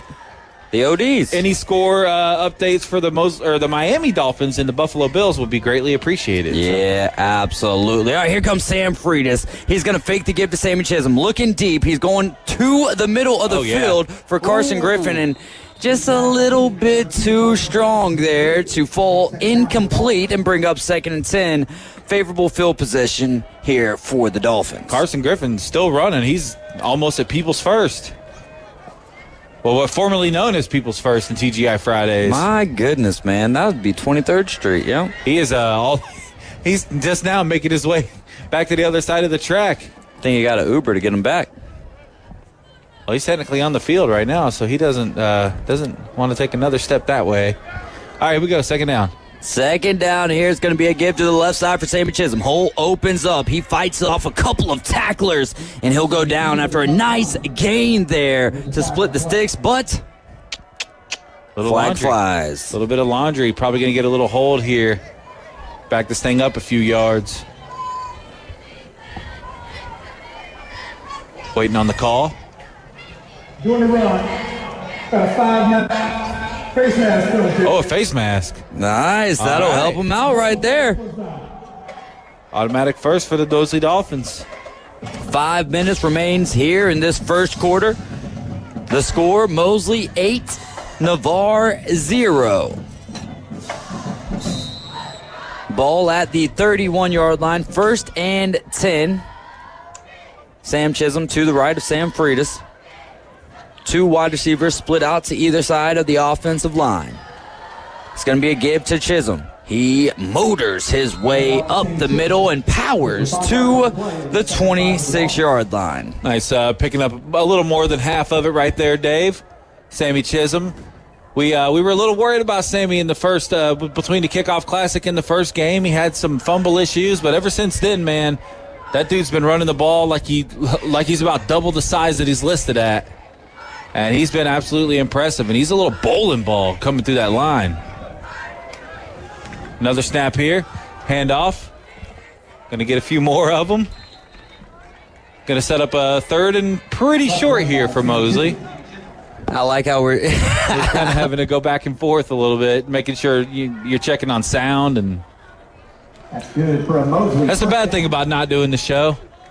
What's that? Is that we have everything up and ready 2 hours, 3 hours before. Well, we the had game. everything ready, but then the hotspot just kind of reset on its own right there, and that kind of took us off for a second, so we had to get everything back in order. But Kyle Wright's been doing a great job this evening, making sure that we stay afloat as Sam Freitas has got his running back to the left, and Adam Land's going to jet out to the right. They're looking for him. Jack Massey is the intended target there, and that will fall incomplete. Okay, so I didn't realize they gave him the first down on that last run. So that was the first down play. Now we're to second down.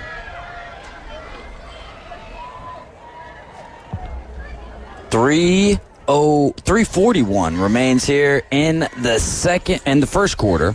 First half, Mosley leads 8-0. Second drive of the evening. 3 wide receivers out there to the right.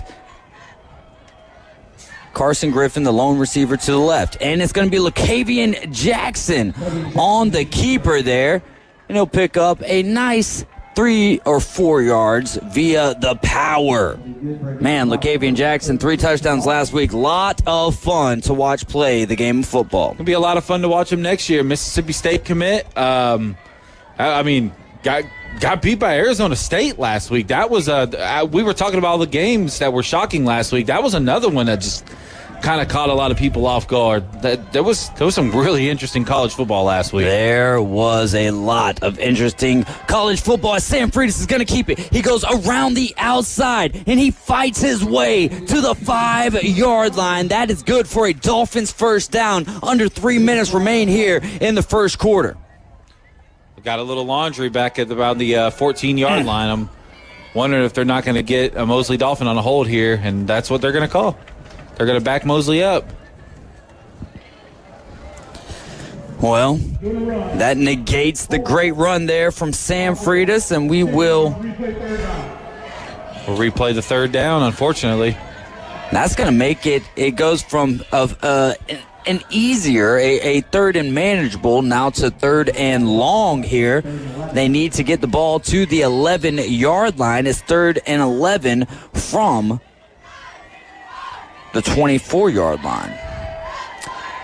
Sam Freitas has got Sammy Chisholm to his left, 2 wide receivers on either side of the offensive line. Sam Freitas drops back 2 steps, looking for Carson Griffin in the middle of the field, who takes a shot, and that ball is unlodged from the intended receiver. Ooh, wow. Uncharacteristically dangerous throw there from Sammy Freitas. Almost like Carson Griffin went into defensive back mode to lunge out and knock that thing down to avoid a turnover, and Mosley's going to bring out the maybe the golden toe here to try for a long field goal. Last week, we were kind of hoping to see him. I think just about like everyone was watching Brandon Aubrey for the Dallas Cowboys, hoping that he would get the opportunity to kick the 71-yarder. Here comes number 90, Maverick Wright. Ball. Well, we got a flag flying. This might make it a little easier for him. Yeah. Even though I kind of want to see a long field goal from the young man here. And that's going to bring the offense back onto the field. Locavian Jackson enters into the ball game. 2:49 remains here in the first quarter. The ball is going to move from the 25 to the 20-yard line. Mosley needs to get it to about the 12-yard line. So we'll call it 4th and 7. Let's see what the scoreboard says 4th and 6. We'll go with that. 4th and 6 here for the Mosley Dolphins. Sam Freitas comes out of the game. Locavian Jackson, Sammy Chisholm, the Power Dolphins. Excuse me. And second timeout of the first quarter here for the Mosley Dolphins. And with that being said, pay a bill? Yeah, with that being said, we are going to take a quick timeout. You're listening to the Mosley Dolphins broadcast right here on ESPN Northwest Florida. If you spend any time at all in your yard, you're going to encounter fire ants. We know they can ruin a party. That's why we're this area's experts at fire ant elimination. As your certified top choice professional, we will rid your yard of these unwanted invaders. Brock Pest is so sure they will get rid of fire ants that they offer a 1-year guarantee. Enjoy your yard fire ant free. We guarantee it. Give us a call for your free consultation. Brock Lawn and Pest Control, our family protecting yours since 1968.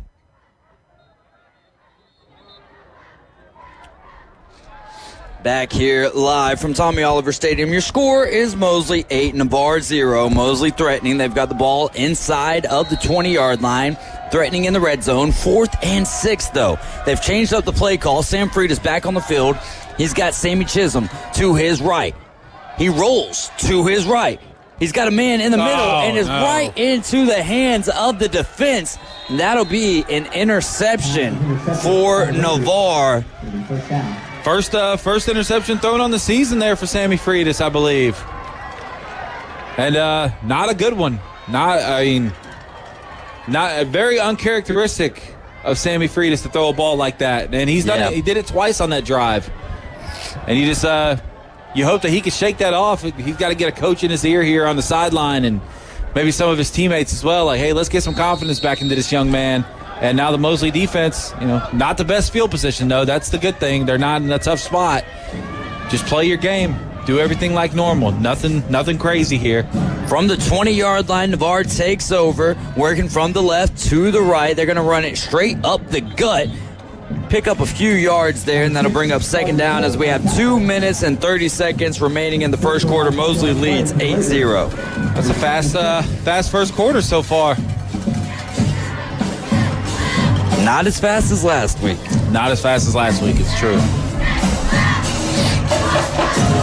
Second down here. They've got about 7 to go. Mosley might have jumped off sides there, and that'll give them 5 free yards to bring up second and short here with 2:11 remaining in the first quarter.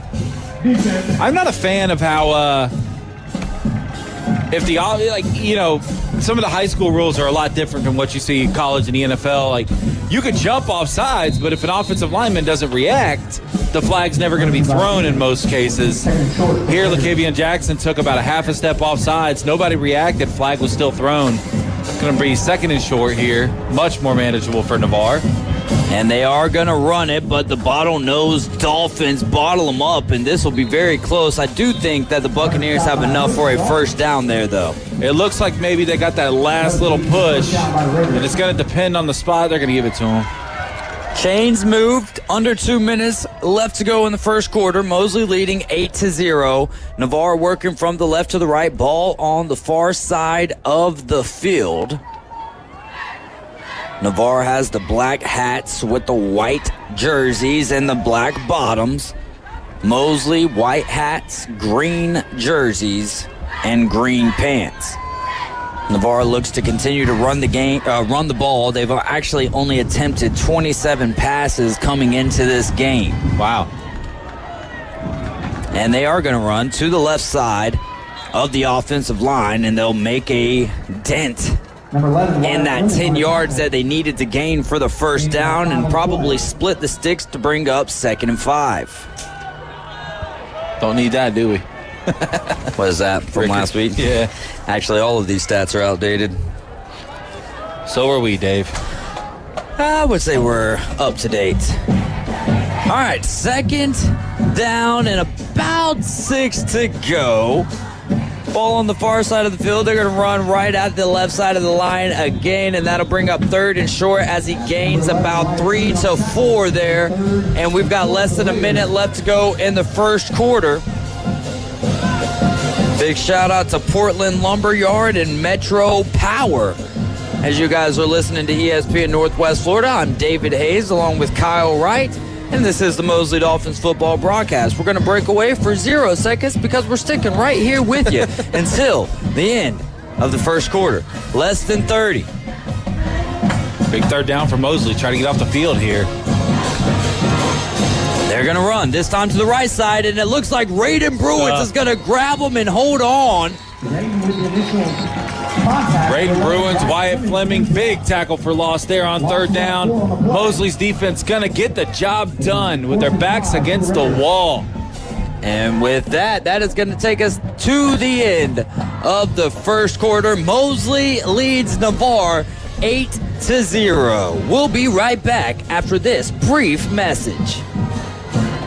Are you hungry for authentic Mexican cuisine? Then come to El Rodeo Tequila Bar and Grill, where we serve up the freshest, most flavorful dishes on the beach. El Rodeo Tequila Bar and Grill, a great location, comfortable atmosphere, and happy hour from 3 to 7. Buy one, get one free, regular margaritas and 12-ounce house drafts. And you're going to love their lunch specials Monday through Friday from 11 to 3. Plus live music Wednesdays and Saturdays starting at 5:30. El Rodeo Tequila Bar and Grill, Thomas Drive across from the Navy base.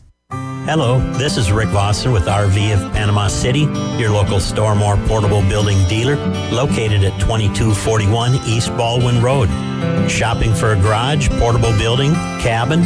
We build them anywhere from 8 to 16 foot wide, 10 feet to 60 feet long. We can do insulation, electricity, transom dormers, thermal windows. Come, let's customize a building together. Rick Vossen, Stormore portable building dealer, Panama City. Back to return the punt, number 1, Jack Massey. We are back. Starting the second quarter, brought to you by Chapman Wealth Management. Go see my guy, Jay, 2557 Huntcliffe Lane. We flip the field. Navarre's going to punt from their own 35-yard line. Jack Massey stands at the Dolphin 30-yard line. Good snap. And he boots it, and it's actually right there where Jack Massey was standing. He makes a little move, makes a man miss, gets back to the inside across the 35-yard line. 11:49 remains in the second quarter. Mosley leads by a score of 8-0. That's probably the best punt we've seen all year right there, Dave. Yeah. That's a heck of a boot. Good catch. Jack Massey hasn't had to field too many punts this year, but caught that one, had a nice little return, hit the inside, and Mosley's going to have a decent starting field position here for Sam Freitas to try to shake off that last mistake, one that we have not seen him make too often.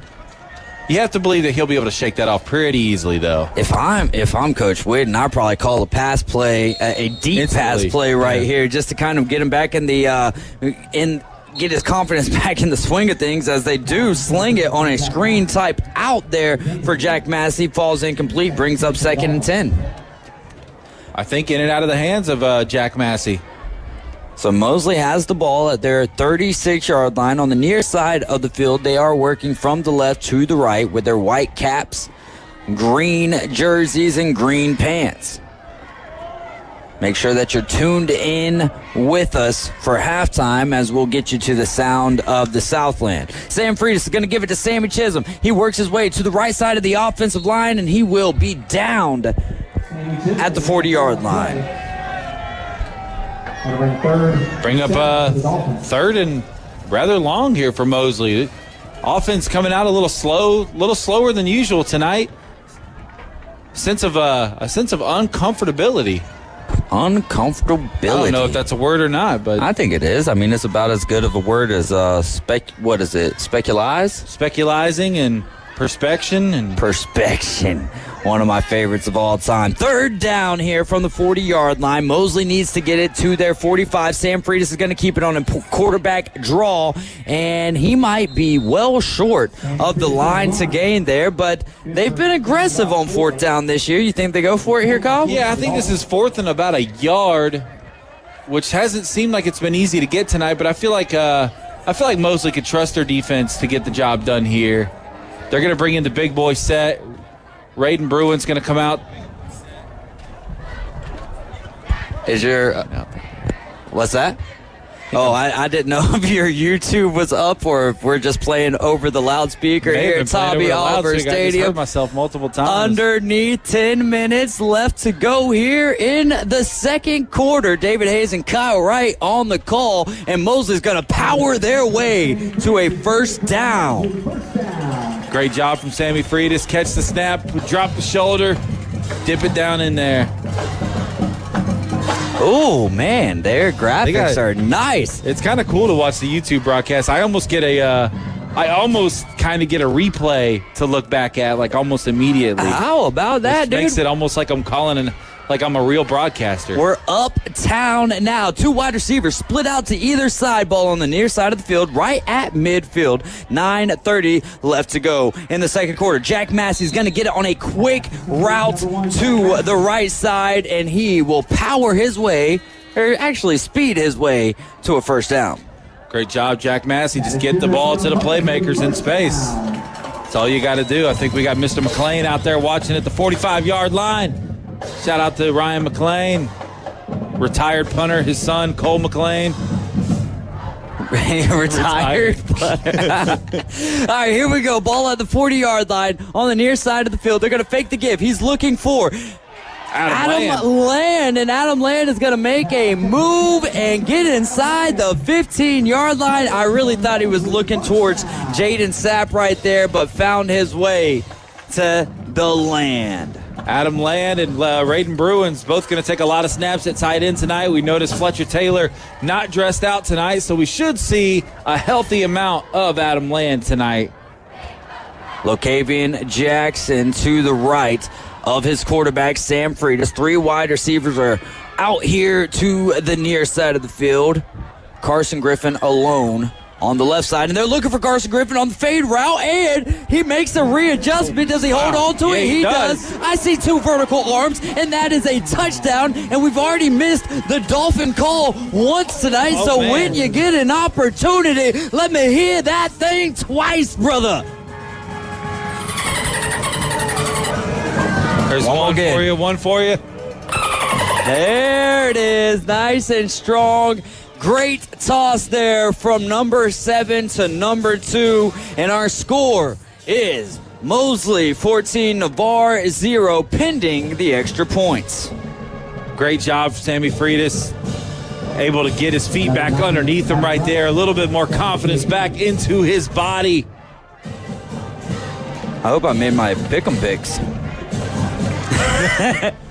I'm just sitting here thinking about that. As the golden toe comes on Sam Freitas, the holder. Kick is up, and the kick is good. 8:59 remains here in the Chapman Wealth Management second quarter. 15-0 Mosley. 15-0 Mosley. I know that we have another sponsor coming on, but I don't know if his check cleared, so... Well, it's already 7-0 Bills, if anybody out there was wondering. Yeah. Tua Tagovailoa, 2 for 4, 18 yards, and a pick. In typical Tua versus the Bills fashion. We're doing a little live reconning here.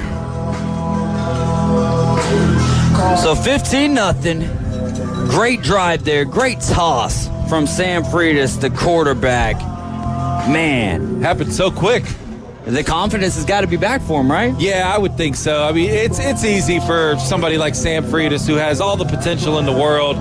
It's just a very unorthodox mistake, and shakes it right off. Obviously, the big pass to Adam Land. When you got receivers like Carson Griffin, Adam Land, the running backs like Locavian Jackson and Sammy Chisholm, it's got to be easy to get your confidence back up with weapons like that everywhere around you. There we go, and the golden toe boots that thing, and it'll be fielded beyond the 5-yard line from the right to the left. Navarre has it, and he's got a little bit of space here with a man in front of him. He'll go across the 20-yard line to the 25. So we saw the kickoff there. What do you think of the NFL's new kickoff rule now that you've seen it in play? Well, we've seen one touchdown by the Arizona Cardinals. I kind of like it. I'm a fan of it, honestly. I kind of feel like I think the intention was maybe to get less returns. No. The intention was absolutely to see more returns. Okay, well, it worked, and we had some pretty interesting stuff. And I think if you can get past that first line of blockers, it's going to be really difficult to bring anybody down. Absolutely. And here comes Navarre, 1st and 10 from the right to the left. They work. They are going to fake the give. Pressure's on them, and that whole great defensive play there by the Mosley defense. Christian Brown on the play. Christian Brown, young man that we haven't had to call his number a lot this year, but Dave, when you're a defensive back, that's probably a good thing. Absolutely. That'll bring up 2nd and 10. Again, Navarre works from the right to the left. We are underneath 9 minutes here at Tommy Oliver Stadium. Mosley with a 2-possession lead of 15-0. Ball on the far side of the field.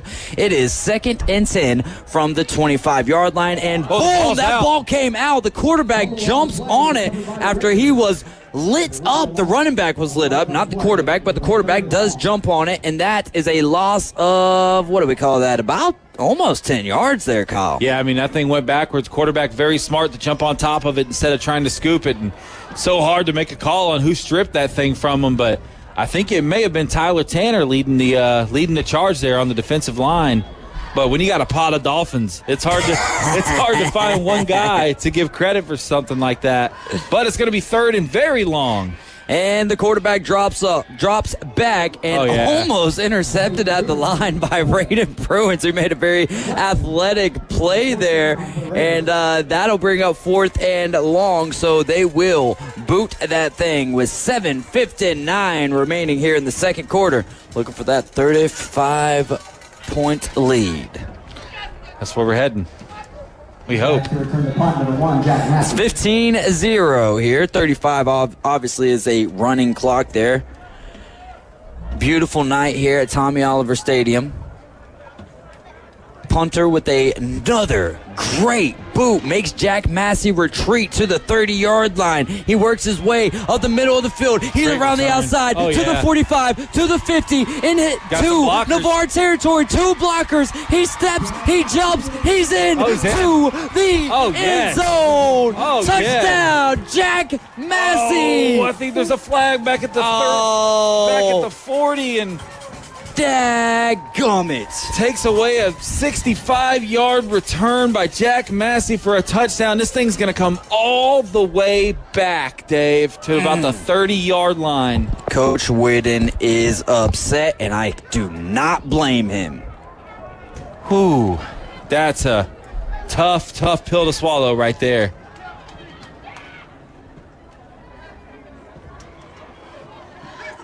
We'll hear what the official call is. If you listen to our crowd mic, you can probably hear Coach Whidden down there. Not sure if the FCC wants to let us hear Coach Whidden down there. I feel like that that mic was picking you up pretty dang good right there. Holding on the receiving team, 10 yards, first down. And we are still live here from Tommy Oliver Stadium with underneath 8 minutes after a great punt return there from Jack Massey. But the ball will now be in Mosley's own territory, just shy of the 29-yard line, in between the 29 and the 30-yard line. 1st and 10 here. Sam Freitas and the Dolphins getting ready for another offensive possession here. Yes, that was a little blow to the gut there for the Dolphins, but 2 wide receivers to the right. Sam Freitas going to give it to Sam Chisholm. Works his way up the middle. He won't get much, but he doesn't lose anything there. Falls forward. Smart thing to do for a running back. Get every little bit that you can.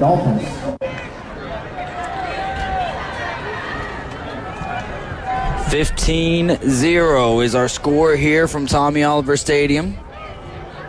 Mosley leading Navarre. Sam Freitas, the quarterback.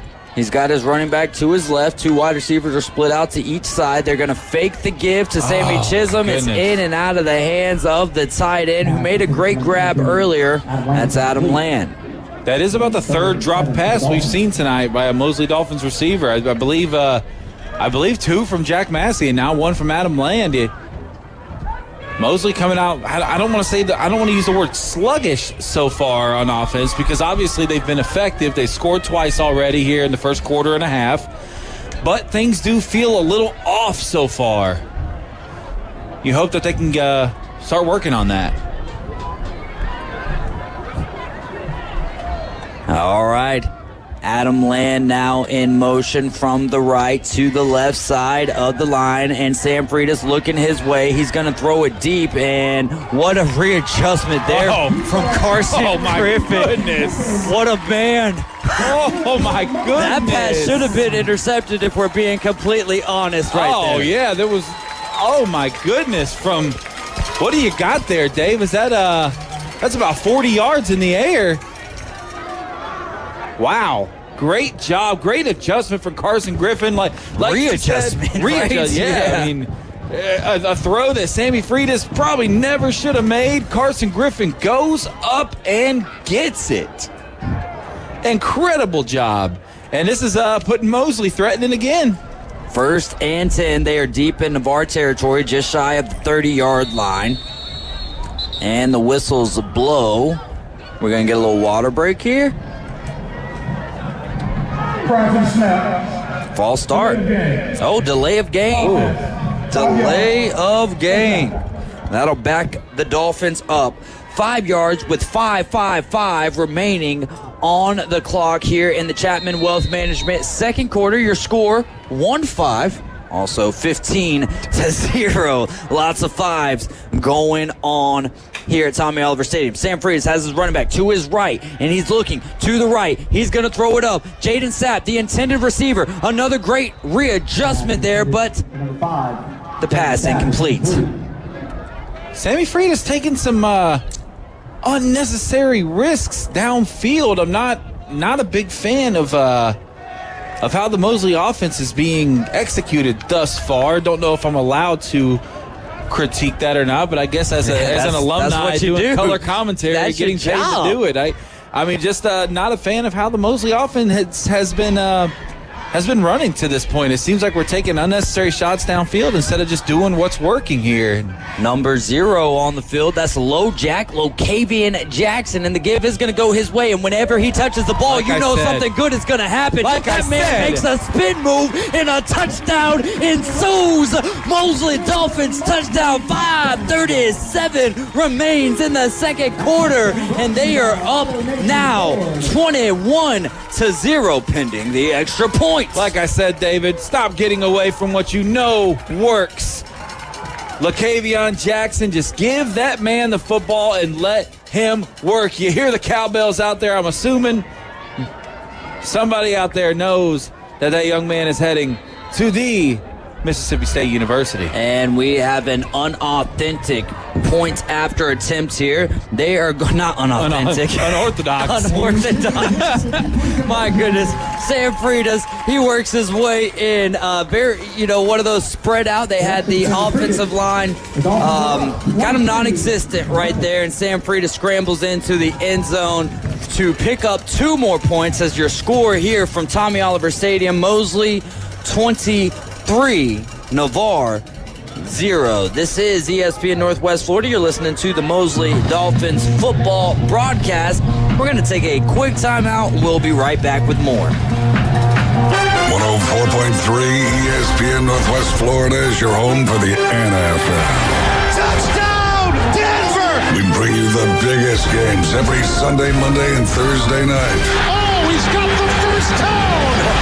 Plus, we'll broadcast more college football games than ever before. He did what? Live NFL and college football play here. Unbelievable! 104.3 ESPN Northwest Florida. Touchdown! We are back here. Tommy Oliver Stadium, live from Panama City, Florida, where the Mosley Dolphins lead Navarre 23-0. 5:34 remains in the second quarter. Brought to you by Chapman Wealth Management.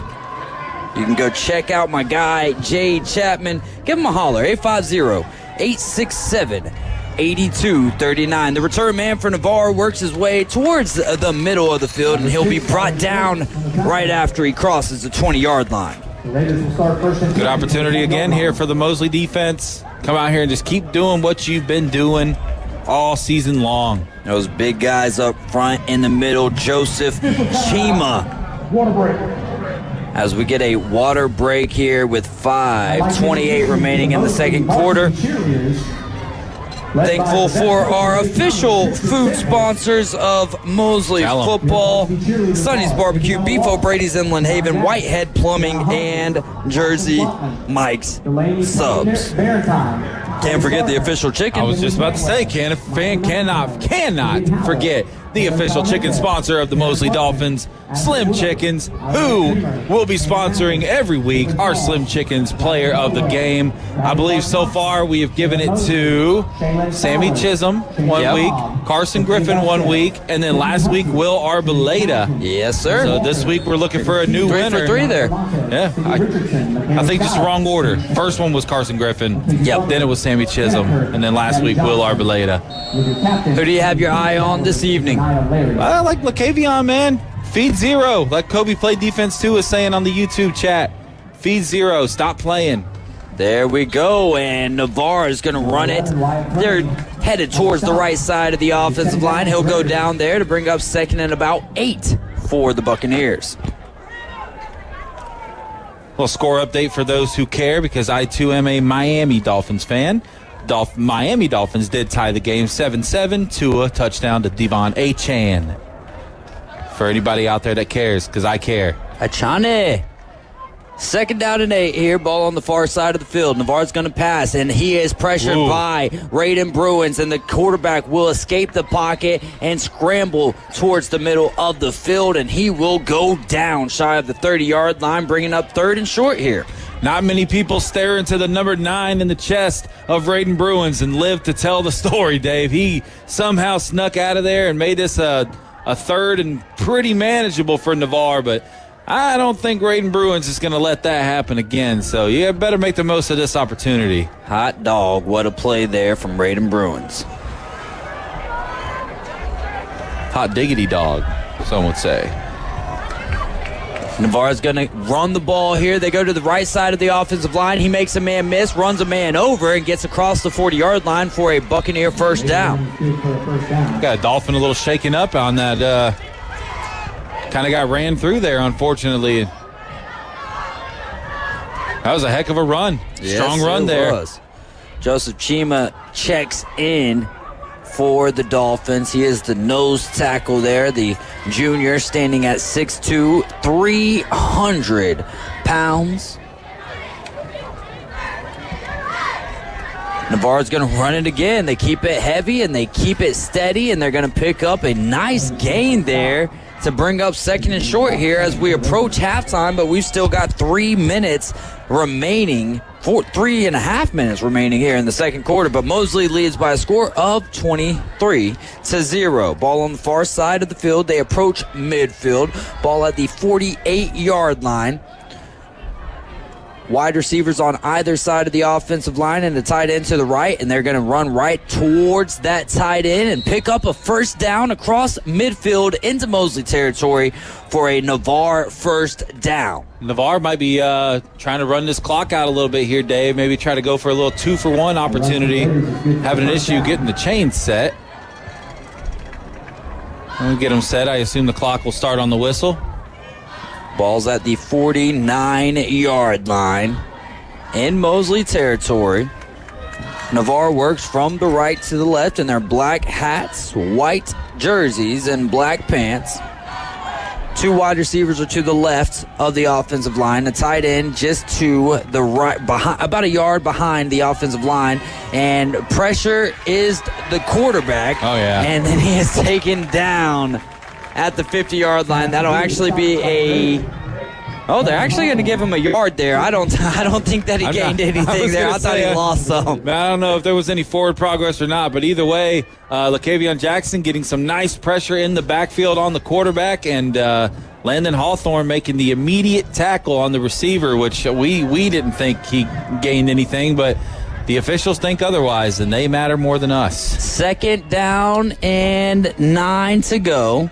Navarre steps off, and the quarterback and the rest of the offense looks towards their sideline for the audible. 2 minutes and 15 seconds remain. And it looks like we're going to get a Navarre timeout here, as the Navarre faithful has traveled well this evening, but they're not the only fans that are here this evening, as Mosley has got this side packed out. And in fact, I'm looking at, I would assume, Miss Chima down there representing number 75. She was standing at the fence cheering her son on, and this is what it's all about. Mr. Wright. She was ringing the cowbell when LaCavion ran it in. I thought it may have been maybe LaCavion's mom or something, but ringing the cowbell, showing love for the Mississippi State commit. Use the hashtag Bill Kramer for your chance to win. We got a couple comments here on the YouTube. Thomas Kyle Vandergriff says, let's go. Hashtag the local sports podcast. We love this live stream. Good job. We appreciate you, TKV. Yeah, I hear Robert Fleming on there quite frequently. I think they had Coach Whidden on not too long ago. I heard him call into the Coach James Hale show about probably right before the Bay Arnold game, which would be week 1 of the season. So y'all guys keep on doing your thing, man. Great to have a lot of Chandler Strong also as well had Coach Tommy Joe Whidden on this last week, as the Navarre quarterback is going to throw it to the right side of the field. That ball will fall incomplete, and that'll bring up 3rd and long. Dangerous pass there from the Navarre quarterback, and it looks like we are going to get the Sound of the Southland on the field this week. Reed Garrett chiming in.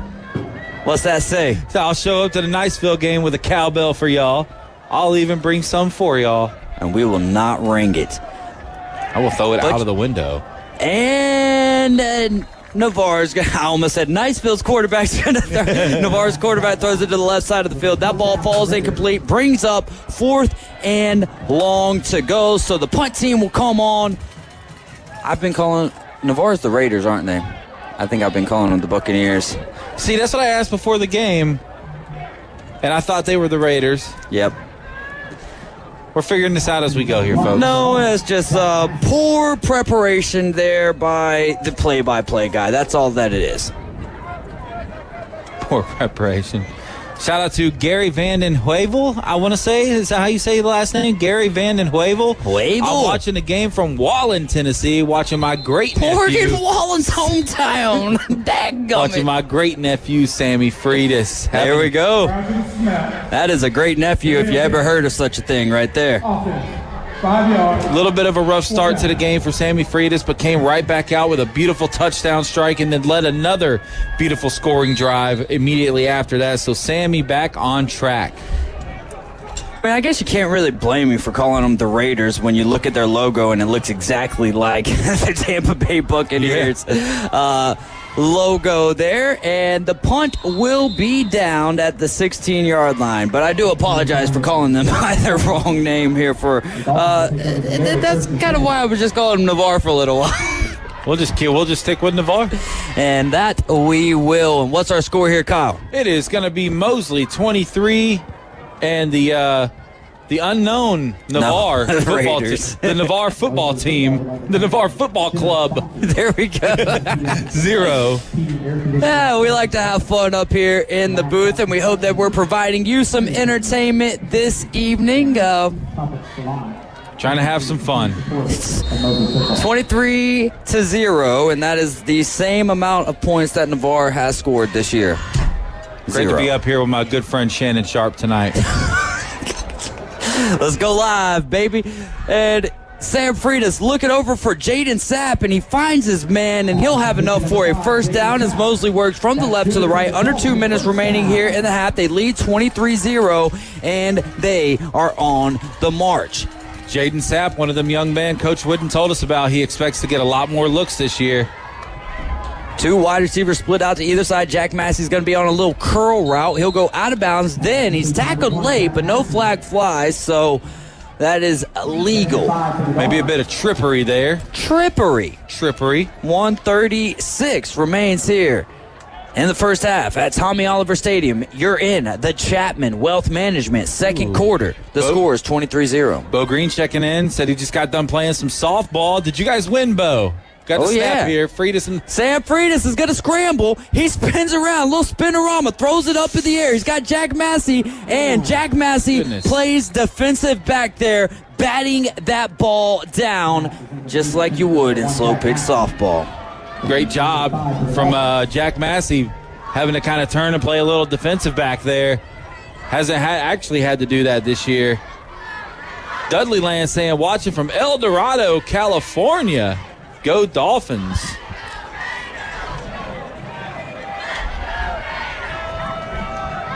$1:26 remains in the first half. The second quarter brought to you by Chapman Wealth Management. David Hayes, Kyle Wright on the call for the Mosley Dolphins. Jack Massey in motion from the left to the right.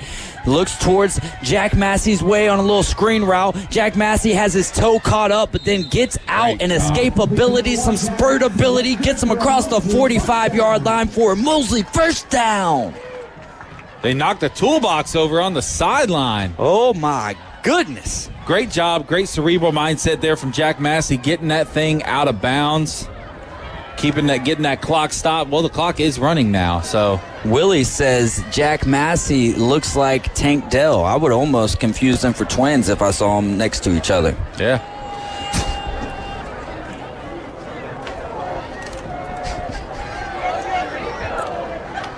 From the 46-yard line in Mosley territory, Sam Freitas all alone in the backfield. He is looking towards the middle of the field. Ray Bruins was the intended receiver. That ball is picked off. Navarre's taking it the other way. They're across the 50-yard line, and I'll tell you who's not going to be happy with that. That's Coach Tommy Joe Whitten, and also by the slight shake of the head from Kyle Wright, you didn't look very happy with that either. Yeah, I mean, it's once again, and Coach Whitten sitting down next to Sammy on the bench. Sammy just goes straight to the bench, sits down, not happy about the throw, and Coach Whitten just as confused as I am up here. I stared his receiver down.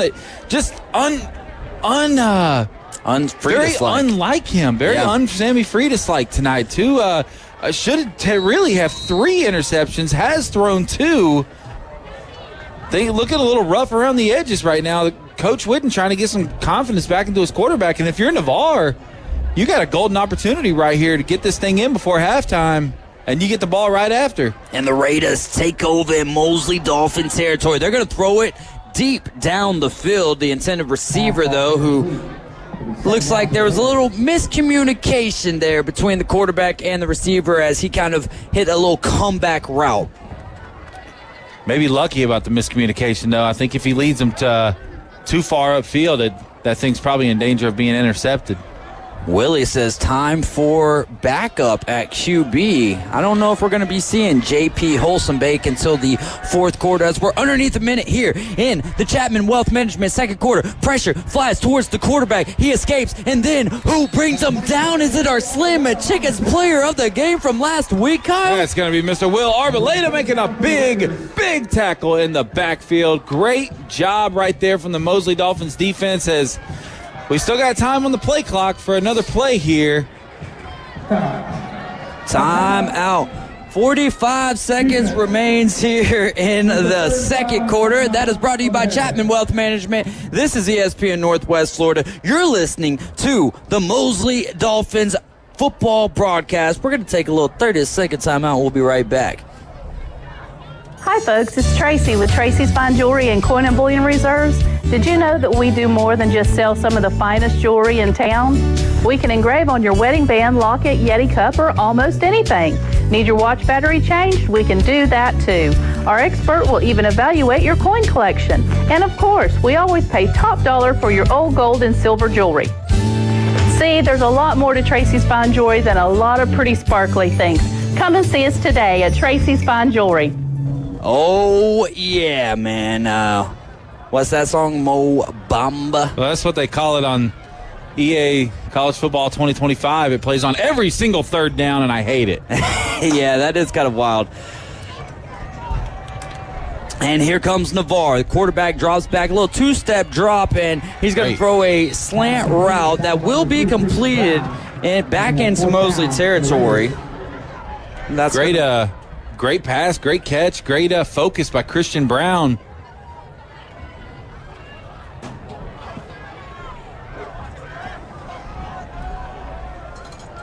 Reed said the "Let's Go Live" comment was so out of pocket.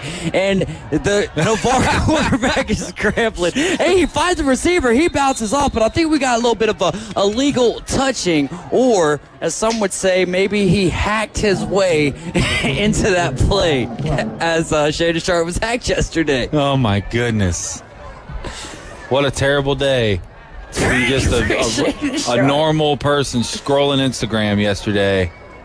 I didn't even see it on Instagram. I ended up seeing it on Twitter after I think it was Ryan Mulvey, which we do have 3 great live local shows that you can hear on ESPN Northwest Florida Monday through Friday. The Coach James Hill Show starts it off with a bang from 7 to 9 a.m. Then the Inside Drive with Ryan Mulvey and Jay Henley from 11 a.m. to 1 p.m. And then the Afternoon Underdogs from 4 to 6. 11 seconds left to go here in the first half. The second quarter brought to you by Chapman Wealth Management. And we've got ourselves a 23-0 ball game. A Navarre timeout there. Should we pay some bills, or do we just want to get behind?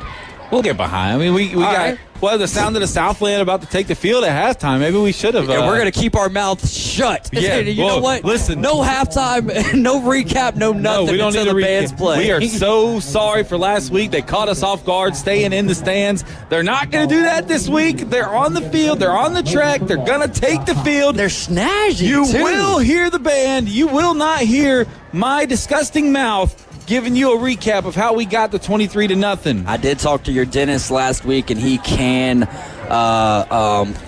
Dr. confirm. Yes, he can confirm your mouth is absolutely filthy. But that's a good thing, because there's supposed to be bacteria in there. Clean it up. Clean it up. But no, doesn't the band look snazzy tonight? They do look sharp. A little Michigan Statey almost. A little Sparty. Oh, man, what is going on? Yeah, they got the little... Mosley's got the ball I don't here, by even the know way. what you call them things, like mohawks. And here comes Mosley. Sam Friedis dropping back. He's looking for Jack Massey, and not a very good throw right there. Sam, that's your job to say that. My bad. No, you're good. He throws it to the outside. It was incomplete. Not a very good throw right there. I'll take it. Now, Sammy Friedis, I think just not looking, and I got to agree with one of our YouTube comments Willie, here. No. No, I got to agree with Kobe played defense too. Mostly, we'll talk about it here in a moment. There we go. Sam Friedis dropping back. He's looking to the left side of the field. He's going to throw. He's got a wide open man there, and it's outside of the outstretched arms of Carson Griffin, and that's going to take us to the half. Mostly seeming to try to pass to set up the run instead of running to set up the pass, and Mosley's up 23-0 here at the half, Dave, and I got to tell you, I'm sure that's not going to be a pleasant meeting in the locker room. All right, well, to ensure that we get back here for the bands, we're going to go ahead and take a timeout. This is a Mosley Dolphins broadcast. You're listening to ESPN Northwest Florida, riding along with David Hayes and Kyle Wright.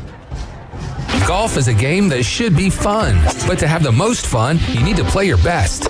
That's where the experts at Golf Plus come in. Their friendly staff will guide you through the buying process, answer all your questions, and can help with any repairs you need along the way. Golf Plus is your custom fitting, club repair, and golf retail shop. Golf Plus staff is non-commissioned and will work with you to find the best product for your game, just like they've been doing since 1988. Golf Plus in Dothan and Panama City Beach. Fitting, repair, retail. That's Golf Plus. ESPN Northwest Florida. Here's what's happening. You voted, and we thank you for making the Inside Drive with Ryan Mulvey and Jay Henley the most popular radio show in the official 2024 Community Choice Awards. As the Best of Bay winner, we'll continue to bring you the most fun, entertaining, and positive radio show in Bay County and the Panhandle. The Inside Drive is live and local. Weekdays 11 to 1 on ESPN Northwest Florida. He's PCB Hobby, the beach's premier hobby store for sports cards, comics, coins, and trading card games. PCB Hobby carries the largest selection of boxes and packs from the latest releases of brands like Topps, Panini, Leaf, and more. Looking for a specific player or team? PCB Hobby has a wide assortment of raw and graded cards. They carry parallel rookie, game used, and autographed cards in both modern and vintage. Have a collection you want to sell? We buy, sell, and trade. PCB Hobby on Back Beach Road, just east of Florida Linen. Call 850-320-8388. It's time to pick your path and go big, go bold. You can drive away in a new 2024 Telluride from Bill Bird Kia. The 2024 Telluride protects what matters, and it's built for the long haul. Its technology will connect with confidence, and upscale all-around rugged look will take you onto your next adventure. The road is yours. Bill Bird Kia, the home of that 20-year, 200,000-mile warranty. Stop by and see us at 2435 East 15th Street or anytime at BillBirdKiaPanamaCity.com. 20-year, 200,000-mile warranties and Bill Bird Kia warranty. And now the sound of the Southland is going to be coming through your speakers, and me and Kyle will keep our mouth shut. Please enjoy the band, and we'll see you when they're done. Secret Agent Man, Peter Gunn, Inspector Gadget, Soul Bossa Nova, and Kim Possible. This year's halftime show is sponsored by Advanced Protective Technologies, Vertical Communications and Security, and Premier Contractor. Thank you for supporting our students. Drum Major Ariana Treadwell, is the band ready?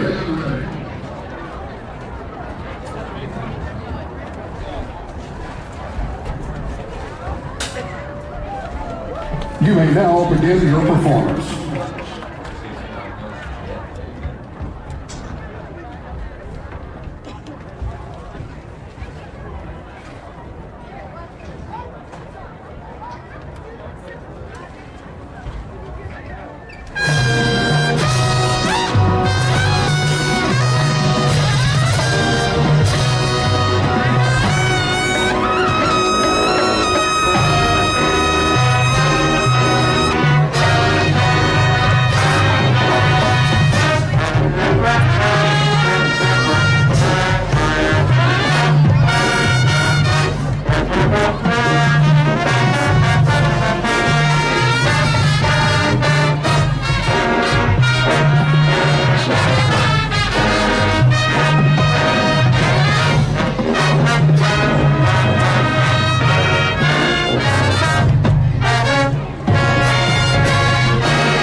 gentlemen, the Sound of the Southland Marching Band.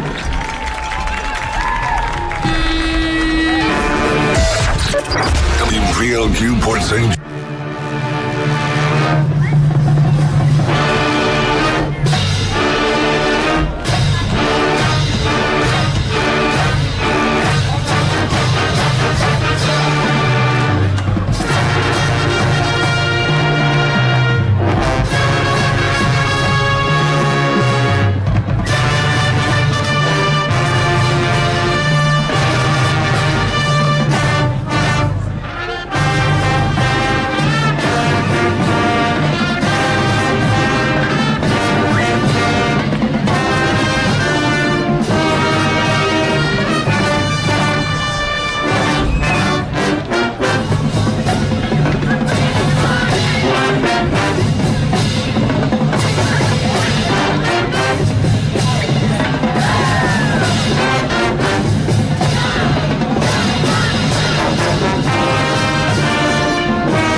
WVLQ Port St. Joe, WGSX Lynn Haven, powered by Panama City Toyota. ESPN Northwest Florida. Turf Pro Lawn and Pest Control. They take pride in caring for their customers' property by providing lawn and whole house pest control. Whether you have roaches or any other unwanted bugs in your home, Turf Pro has you covered. Or if your lawn needs weed control, fertilize, insect control, Turf Pro has you covered by providing custom treatments to meet your property's needs. No property is the same, so why should it be treated that way? Turf Pro, where the blue and yellow trucks make your lawn green. Call 850-890-5820.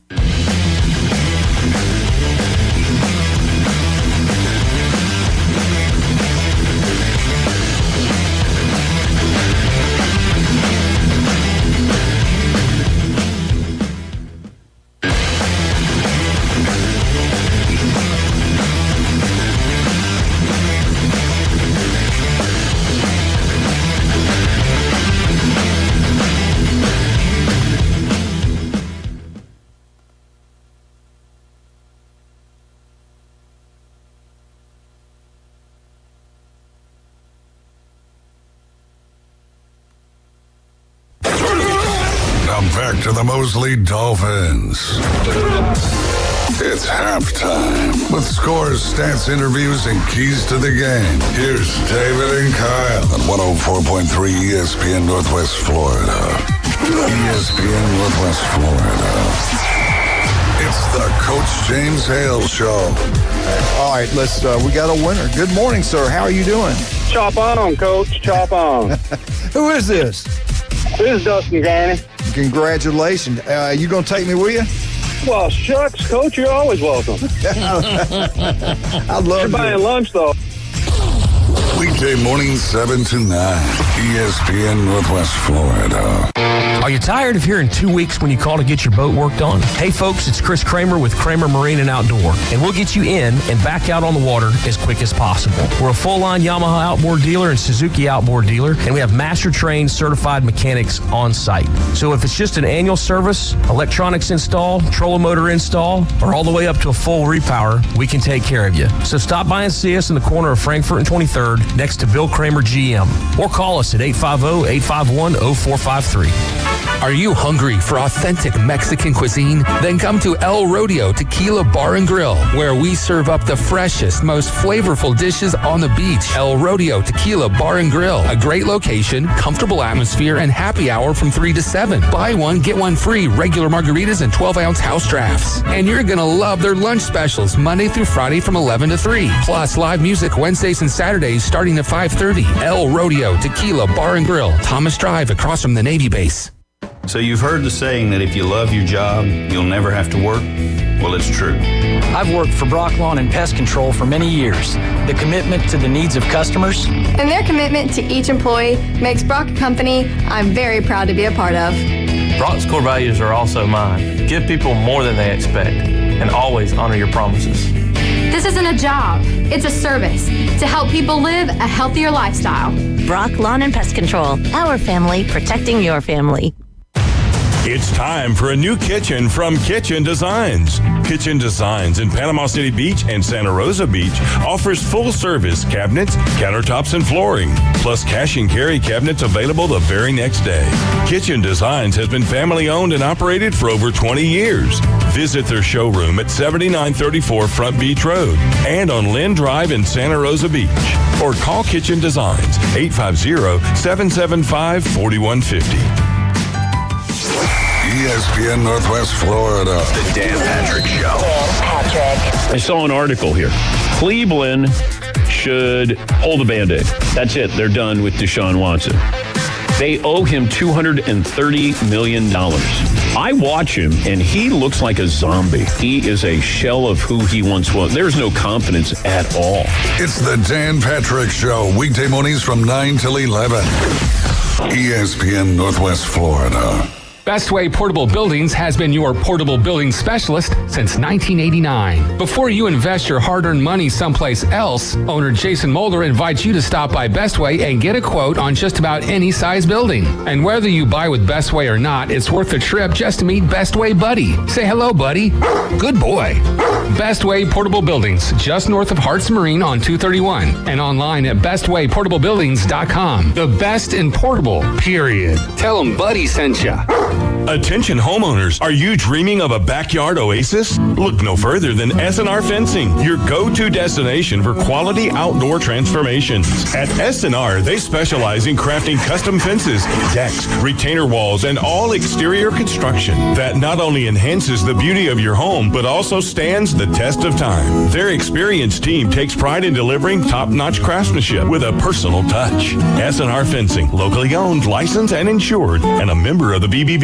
Hewitt Tire and Auto. Call 850-769-7323. Your certified AAA service center and hometown towing. Visit them online at HewittTire.com. On Airport Road in Panama City. 850-769-7323. Hewitt Tire and Auto Center and hometown towing. Need a tow? Call Billy at Hometown Towing, 850-265-1562.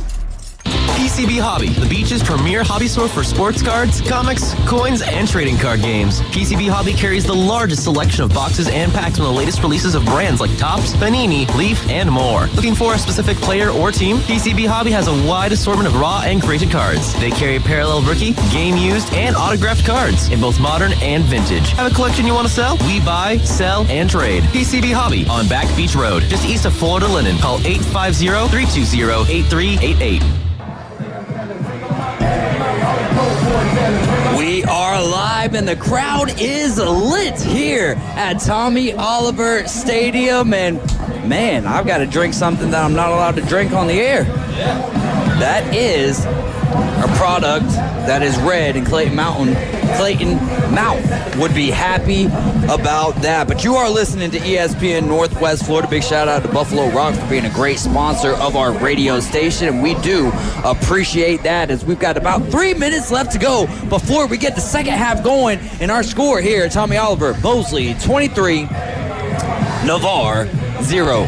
Kyle, if you don't mind, you're always right. So, can you give us a recap of this game? Quick recap here. Sammy Freitas, 2 first-half interceptions. Could have, should have, would have been 3, but a drop and actually a really good play from Carson Griffin negated a third one. Sammy Freitas having probably the worst half we've seen him have since his freshman year, but we expect a nice rebound here tonight.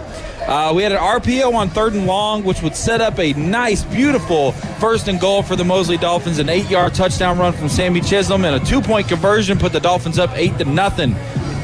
A sack by Will Arboleda on 3rd down would give the Dolphins the ball back. It would be 8-0 at the end of the first quarter. And in the second quarter, most of the action happened here. A 13-yard touchdown pass from Sammy Freitas to Carson Griffin would put the Dolphins up 15-0 after a successful extra point. And then a big third down pass deflection by Raiden Bruins would give Mosley the ball back. A huge, almost Hail Mary-ish heave downfield from Sam Freitas to Carson Griffin would set the Mosley Dolphins up for a 37-yard touchdown run by LaKavion Jackson. 23-0 after a 2-point conversion, as what David would say, an unauthentic looking 2-point conversion, but unorthodox looking try from the Mosley Dolphins, and it did get in successfully. 23-0 at the half. You got to hear the band. You didn't have to hear us up here yapping. You're welcome. What can I say except you're welcome. I think, Drake's playing in the background, do right and kill everything. That's what the Mosley Dolphins seem to be doing this evening. What do you think about Kendrick Lamar getting the Super Bowl halftime performance? Yeah, you're going to be on my show next week. Yeah, we're going to talk about that. We are going to talk a little bit about that. I'm excited about that. It's what an interesting situation that the NFL has put themselves into here. I like Kendrick. Yeah. I think a lot of people right now like Kendrick. He's not like us, but he's still great. In a way, right. He's not like us. They not like us. You know what I mean? But it's good for the NFL. They usually are getting old acts, Dave. Yeah. It's good for them to strike while the iron's hot with a guy like Kendrick Lamar. So no disrespect to Kendrick in any way. Just felt to me, Lil Wayne is from New Orleans. He's going to be there. He's going to be there in some capacity, which is like the ultimate. As you hear Drake playing in the background here. Exactly. Like the ultimate. We won't say middle finger because we're in a high school broadcast, but we'll say a certain index finger? We'll say not quite the ring, every not finger quite the but index. the middle finger. Right. Yeah, maybe the I don't know what you call that, like the rated R superstar taunt. But looking forward to talking about that next week. Interesting situation. I would like to see some rock and roll integrated back into the world of the NFL. You put the status up about it or whatever, and I was kind of trying to troll a little bit, saying that's what the national anthem was for. No one, you're not wrong. No one even responded to it or reacted to it. Well, that got lost in the shuffle on Tuesday, didn't it? Yeah, it did.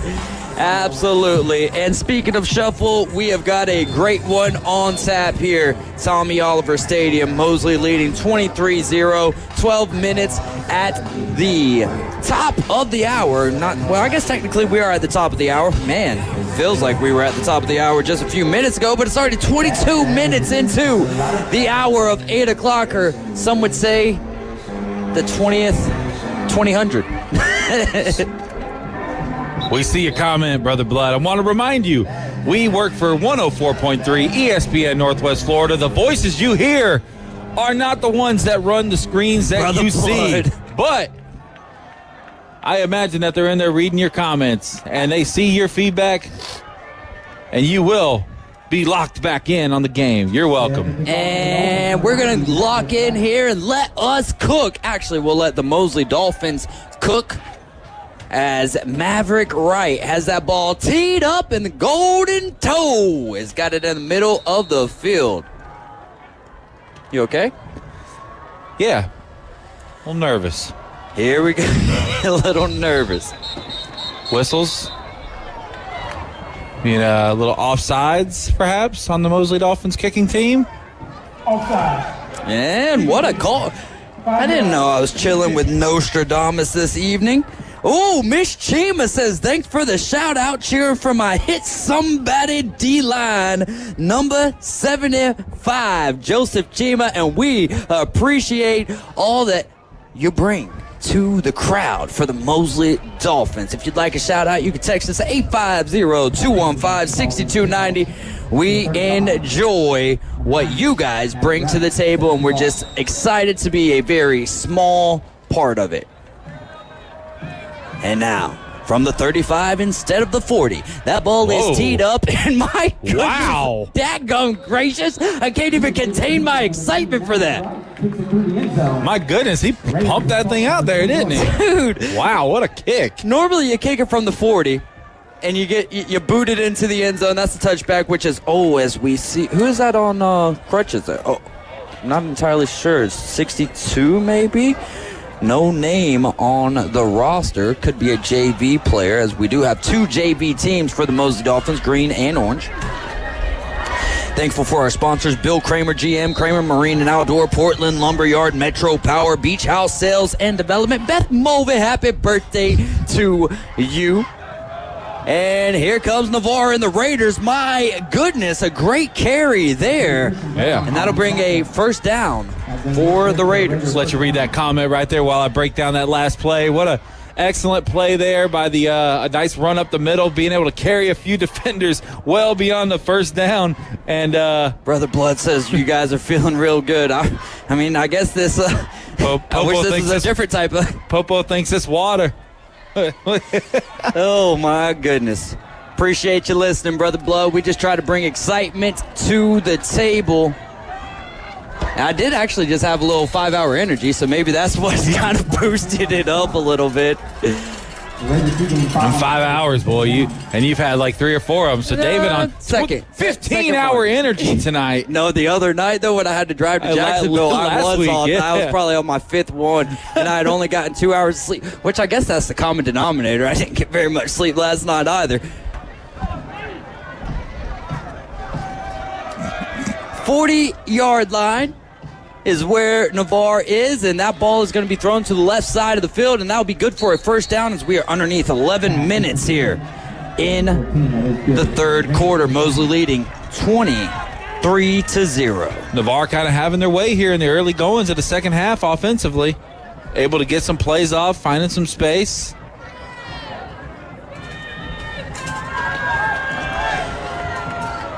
They've got the ball on the far side of the field. 2 wide receivers to the right side of the line, and the tight end about 1.5 yards behind the offensive line. He will be bottled up by the bottlenose Dolphins, shy of the line of scrimmage. The Dolphins defense with a stop for a loss there. Charge led there, looked by maybe Sawyer Schultz leading the charge. Strong young man, senior linebacker. Seen a lot of development from him over our 3 seasons up here in the booth.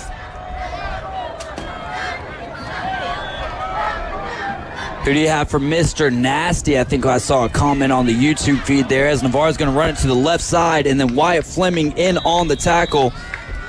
Schultz for the tackle. And Sawyer Schultz makes the tackle. Hearing a lot of the name Sawyer Schultz tonight so far. On the defensive side of the ball for sure. Big third down and long coming up. Underneath 10 minutes here. We're in the third quarter. Mosley still working on their shutout. It's 23-0, but Navarre is threatening. Still on their side of the 50, but they're at the 48.5-yard line. Big pass down here, Dave. Sorry to cut you off, but I want to see a linebacker blitz right here. I'm thinking Sawyer Schultz, maybe a little Wyatt Fleming. Here comes Navarre. They're going to play action, and they go towards the middle of the field, and number 14 is going to make the grab. That'll be good for a first down, and they are inside of Mosley territory at the 38-yard line. Well, the problem if you send that linebacker or safety blitz, Dave, what's the biggest issue? You leave the middle of the field wide open. Absolutely. If you don't get to the quarterback immediately. And middle of the field was open right there. Beautiful throw, beautiful catch, and Navarre moving the ball. All their wide receivers on the left side of the line, and the running back has a hole open up for him. Locavian Jackson. Touchdown saving tackle there, essentially. Got a Dolphin shaking up in the backfield. Oh, and it must be serious because Navarre, well, he gets up on his own power, so that is good there. Maybe just a little dinged up. It looks like Grayson Malden, perhaps, number 20. Oh, that Talon Moore has been our strong safety to this point, I believe. Oh, that's right, and he is out tonight. Yeah. We saw the injury happen to him kind of late into the game last week. Navarre's got that ball at the 20-yard line. They're going to give it again to the running back. Ball's out. And I believe Navarre did recover that, but a great eye there from the color guy Kyle Wright, as the ball did come out, but we've got 8 minutes left to go here in the third quarter, and it is going to be second down here. They need to get the ball to the 10-yard line. Ball on the far side of the field. Mosley leading 23-0. And it's going to be a give this time to the right side. Hole opens up. He runs a man over and will get across the 20-yard line. Just beyond the original line of scrimmage to bring up third and about 8. 4-down territory? I say that with a question mark, but I think there's no question about it. Unless you get a penalty here that backs you up quite a bit, then, Navarre got to be thinking about going for this thing on 4th down here. But they got to get there first, as they are facing 3rd and 7 on the Mosley Dolphins 19-yard line. Tagging back in? Yes, sir. And they're going to run it to the left side here. The Mosley Dolphins are going to bring the running back down, but that is not before he picks up the first down. First down for Navarre. Underneath 7 minutes remains in the third quarter. Mosley leading 23-0. Not quite first and goal. Can get a first down right at the 1-yard line. Speaking of cooking, James Cook is cooking in the Bills-Dolphins game. 3rd touchdown of the half for him. That's awesome. Underneath 7 minutes here in Tommy Oliver Stadium. Navarre looking to score their first touchdown of this ball game. It's going to be an option to the right side. He flips it to the wide receiver who is going in a reverse motion, and the Dolphins are going to sniff that out. Great pursuit there from the Dolphins defense. Not falling for the trickery. Staying in pursuit. The cowbell going crazy down there. Getting the defense fired up. I love it. Underneath 6 minutes to go here. Mosley still leading 23-0. Navarre inside the 10-yard line of the Mosley Dolphins. The chains are down, so it's 2nd and goal. And he is going to be met by 3 or 4 Dolphins, and he'll go down. That's Raiden Bruins once again. Big tackle for a loss, leading the charge. That's what you want from your big Rutgers commit, the big defensive lineman. How about you read that comment there from Donnie Owens? Arizona State, Texas State, locked at 21 each at the half. There we go. Dolphins down 24-7 to the Buffalo Bills. My goodness gracious. Josh Allen says wide receiver, who needs them? And the Navarre Raiders are going to play action pass here. Oh, yes. That ball's out. That's a fumble. Navarre's going. Tyler Tanner. And Navarre's going to recover their own fumble as the quarterback just kind of dropped it there. He was trying to intentionally ground the ball, and it didn't work out for him. That was a fumble, and that's going to bring up a long 4th down from the 20-yard line, and they are forced to go for it as they are behind by 3 possessions. But looks like the special teams unit is going to come on. They look to be going heavy here, so I'd imagine, we're going to get a field goal. Long field goal attempt coming up here. This one's going to be from about 37 or 38 yards out. Snap is good. Hold is down. Kick is wide left. Wasn't really close at all. Nope, not really. Kind of reminiscent of that Niceville game from last year, Dave. Niceville getting ready outside of the penalty. Outside, the penalty that made it much more. We do have an official timeout. Well, with that being said, let's take ourselves a little 30-second timeout. You're listening to ESPN Northwest Florida. This is the Mosley Dolphins football broadcast. We'll be right back. Florida Health Connected. We connect you to Blue.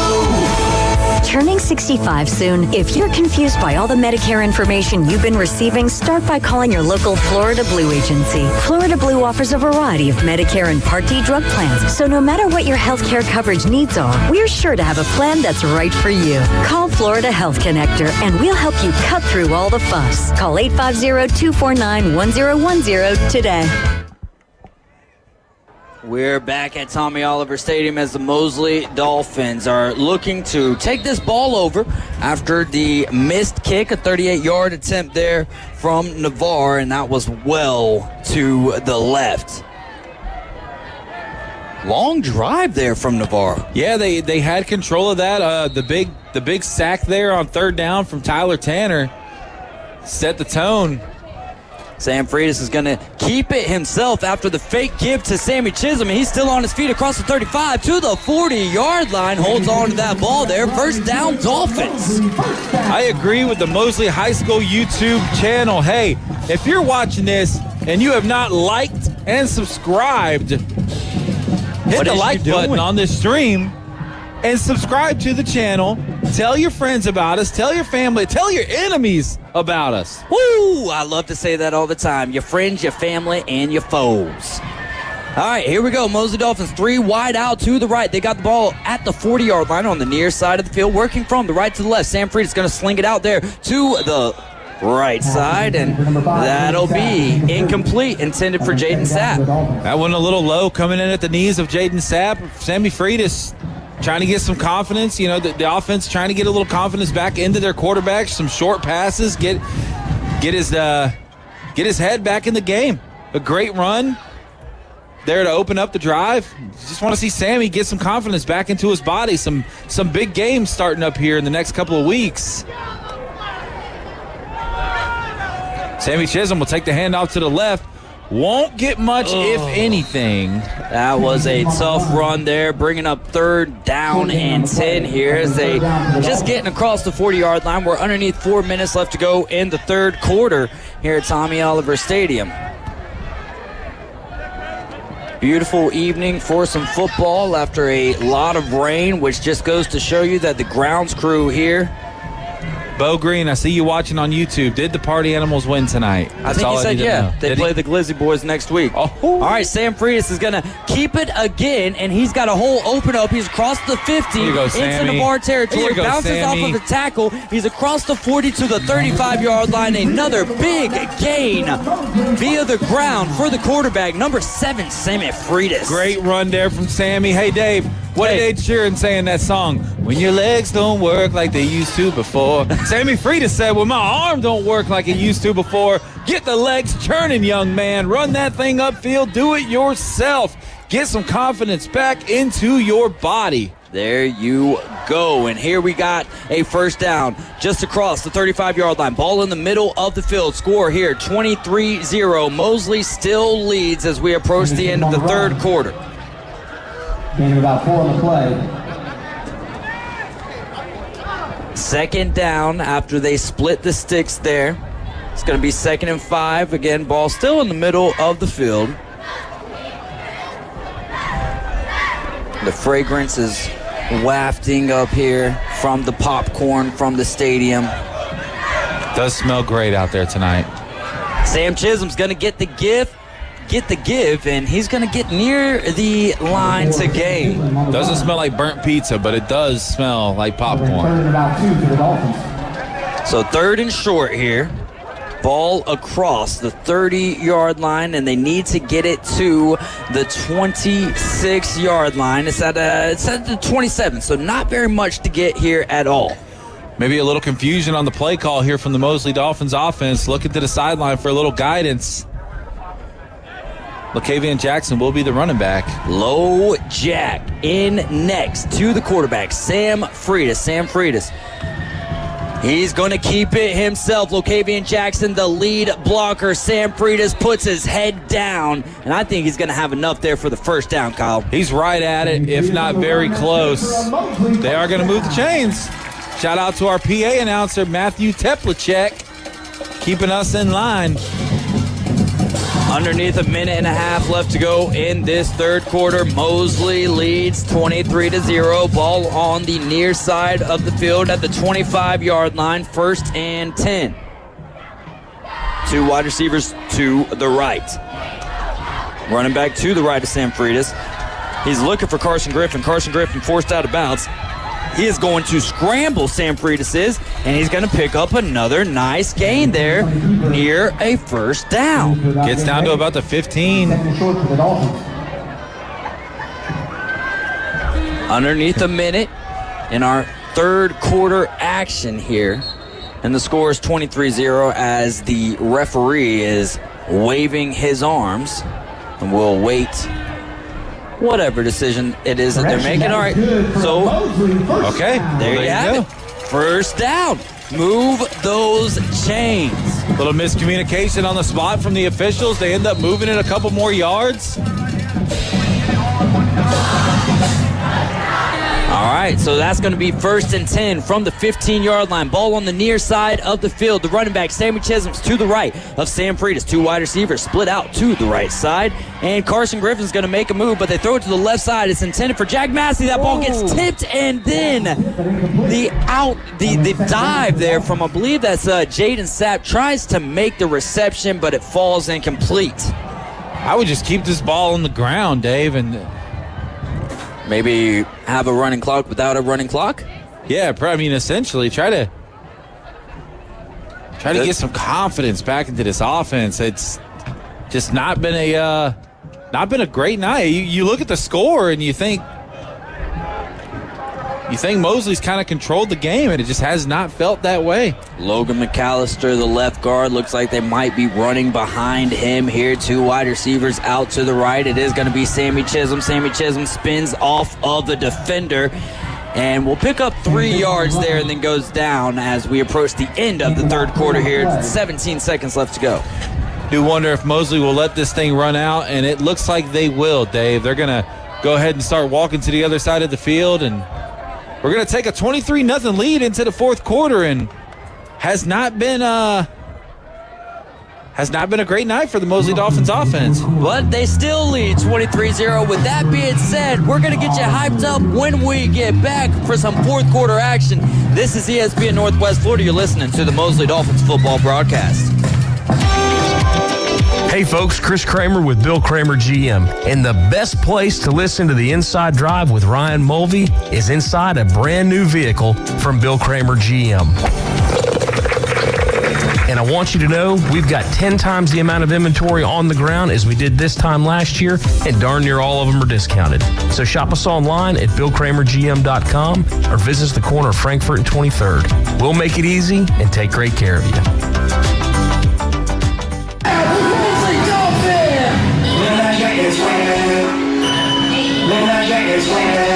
Back here at Mosley, and I tell you what, nothing gets me more fired up than hearing me on a hype call. No, I'm just kidding. They do got the hype video though, and man, it's really cool seeing what Frank Wright was able to do with that hype video, and what a call there by Kyle Wright. Oh, that was all you. I'm nowhere in that video. What? I'm not in that video. It's all David Hayes. No. I'm not singing Swag Surf. Look at the glitter out there. What in the world is that? Am I tripping right now? I was about to say, am I hallucinating? What in the world's going on? It's like a whole bunch of golden stars just flying around. It was legitimate. I thought maybe for the first time in a long time I saw some fireflies or something. You wouldn't believe your eyes. City was around fireflies. Oh, here we go. Fourth quarter action. Mosley. They have flipped sides of the field. Mosley has the ball at the 15-yard line. They do have room to get. It's at the 11-yard line. 3rd and about 6 as they finally get the chain set up there. 12 minutes left to go in this final quarter of action. Mosley leading 23-0.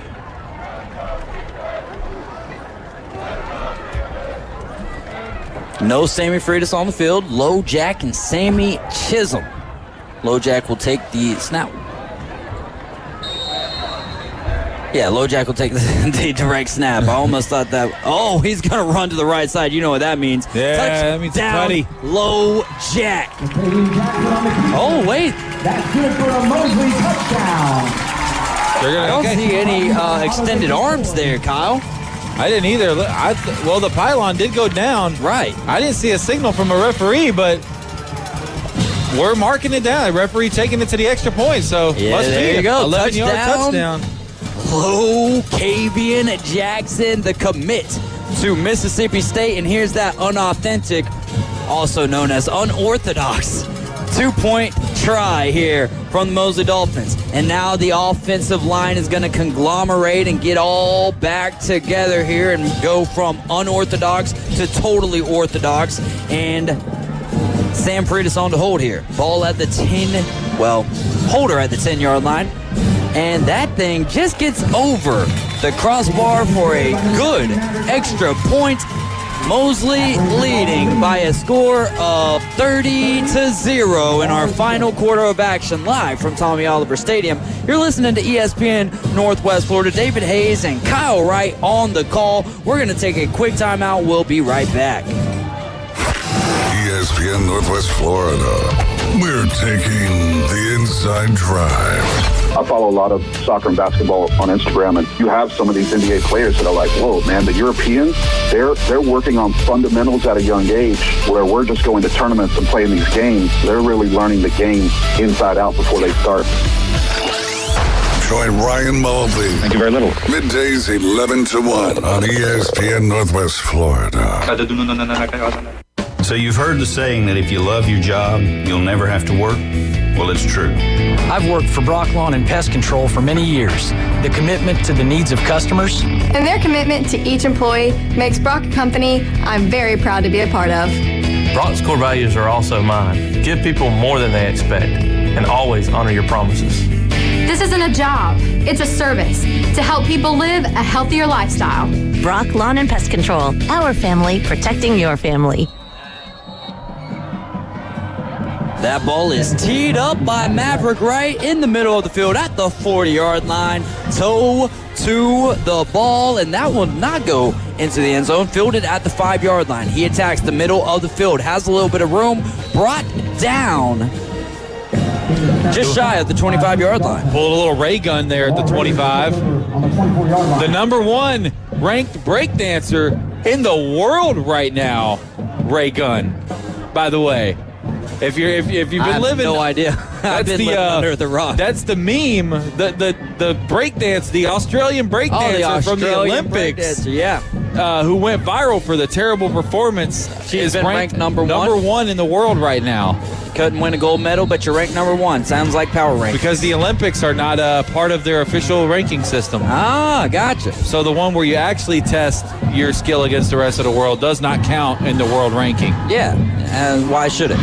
11:45 remains here in the fourth quarter, Mosley leading 30-0. Just an interesting tidbit that I may or may not have heard on another radio station this morning. Oh, interesting. And I think I'm going to give it a go myself to try to get into the power rankings of breakdancing, because that's about as good as I could do.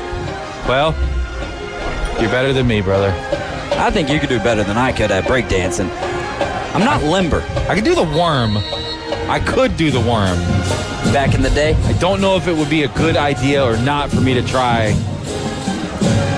Navarro's going to run that ball, and they've got some room in the middle of the field, and he's going to carry a couple of defenders with him near the 40-yard line, just shy of it, but a first down there from Navarro. I don't know if my belly could handle the worm. I don't know if my belly could handle you doing the worm from the laughter. And if I were to try to do the worm, my goodness, the laughter would be even more so of a belly full. As Navarre has the ball at the 40-yard line on the near side of the field, their own territory, working from the right to the left. He's going to give it to the running back. And he's going to push a couple. My goodness gracious. Powerful running from Navarre. And if not for tonight, building a little bit of confidence in your squad for the weeks to come. Navarre, unfortunately, to this point this season, does not have any points to show for their first 2 3/4 of game action here in the season. Excuse me. First down. Building some confidence for weeks to come if you're Navarre. First down from the 50-yard line. Ball is about 3 or 4 yards off the near side hash mark man in motion for the Raiders. They're going to fake the give, play action pass. He's got man all over. That ball is out. Joseph Chima, he is going to dive on that ball. And I see Miss Chima down there dancing. Okay, we up here dancing too, baby. What's the penalty for? It is a strip sack by LaKavion Jackson, though. Atta boy, 7-5, way to be. I love it, man. This crowd's got me fired up. No flag. Flag has been waved off, and the score here is 30-0. 10:28 remains in the fourth quarter, and we're a touchdown away from that clock just continuing to run. I believe that was LaKavion Jackson on the strip sack. I do believe it was Mr. Zero, LoJack, Sam Freitas, the quarterback in. They've got the ball on the far side of the field in Navarre territory. It's going to be a fake give to Sammy Chisholm, and that ball tipped, almost intercepted there. Wow. 30-0 is your score here. Ball is at the 33-yard line. 2nd and 10. It's an interesting position for the Dolphins offense to be in right now, David, because on one note, you got a 30-0 lead. You want to run this clock out, get out of here without any injury. So you want to get the ball on the ground, but also you start district play next week. Yep. Sam Freitas going to drop, and he fakes the screen. He's going to go long to Jaden Sapp. And there you go. Is into the end zone. Dolphins touchdown. What a throw there from number 7. And I think that you hit the nail on the head, man. Yep. I didn't know you were a hammer, but right there you were. Bob the Builder, Kyle. And that's kind of where I was going with that, Dave. You could run the clock out. You could get this thing into next week, or you start getting some confidence back into the body of your quarterback. District play starts next week. Beautiful pass. Sammy Freitas, Jaden Sapp's first touchdown of the season.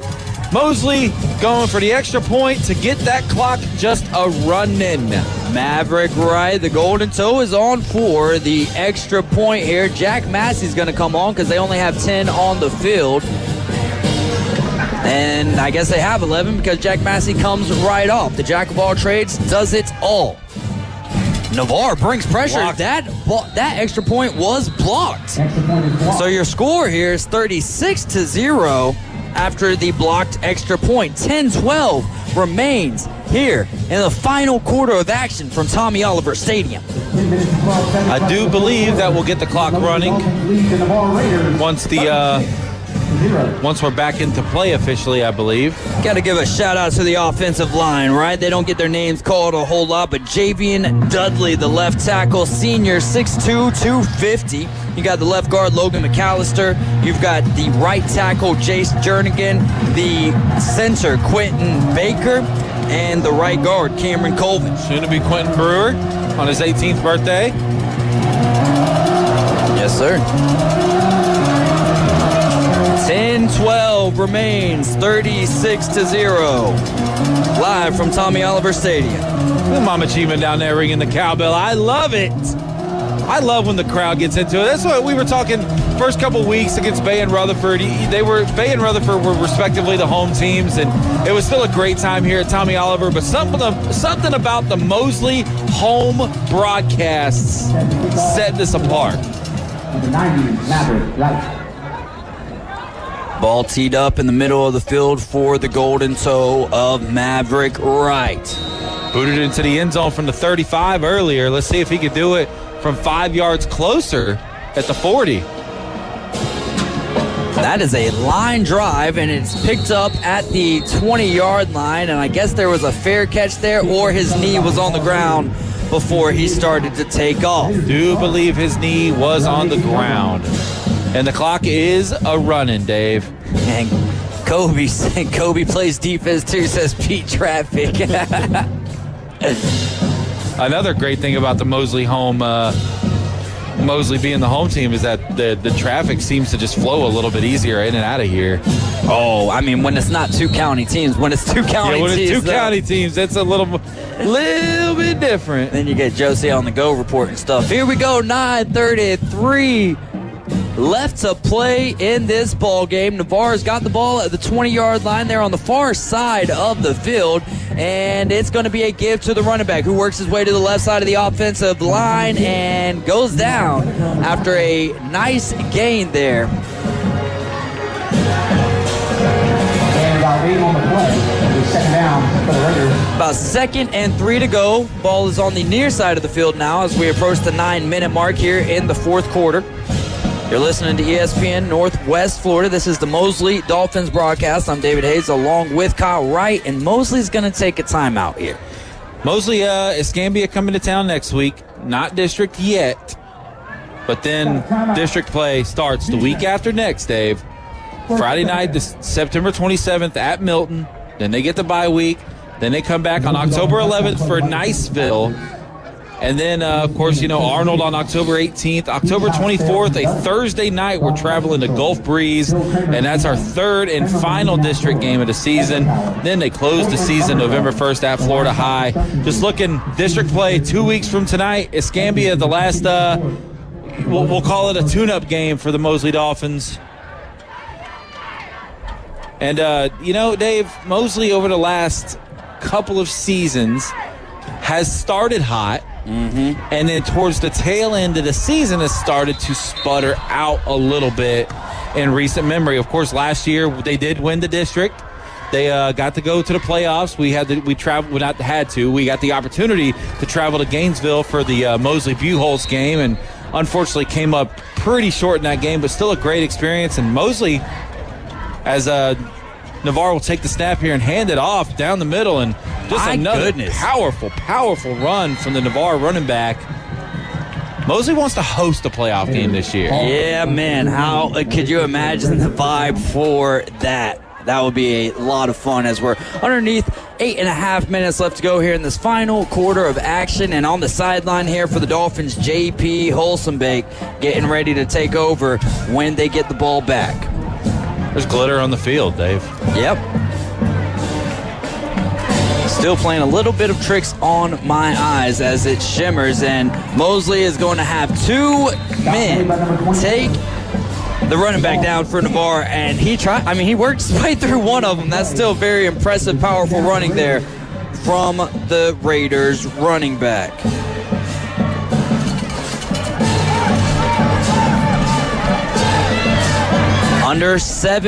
Under 8 minutes here. Ball at the 39-yard line on the near side of the field. Mosley looks like they might have jumped, but they get back on sides before the snap. Navarre all stands up, and they look over towards their sideline.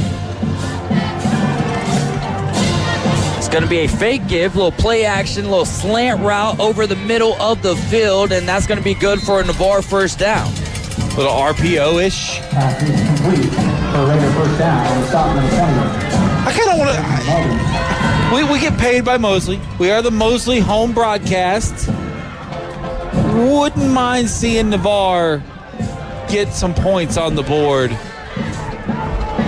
I want the shutout. I'm not even gonna. I understand. The clock's running. I want the shutout, and that running back for Navarre puts his shoulder down, puts his head down, and they run the ball so hard. It's hard to believe when you look up at the scoreboard and see a goose egg next to their logo. It's hard to believe when you watch the way they kind of control the line of scrimmage. They run the ball hard.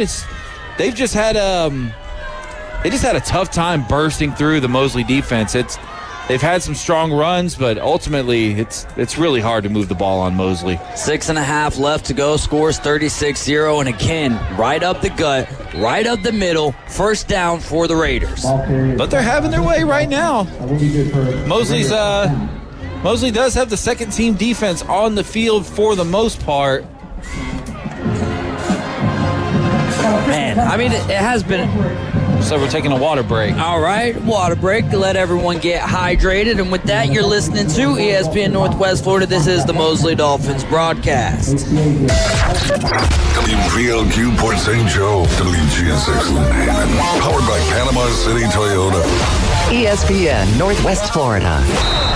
Hey there, business owners. Do you feel lost in a sea of numbers, struggling to navigate your day-to-day accounting? At Lighthouse CPAs, they specialize in guiding businesses to make more money and keep more of what you make. From bookkeeping to tax planning, they've got you covered. Plus, with their user-friendly software, managing your finances has never been easier. Spend less time on paperwork and more time growing your business. Call Lighthouse CPAs 850-785-5254.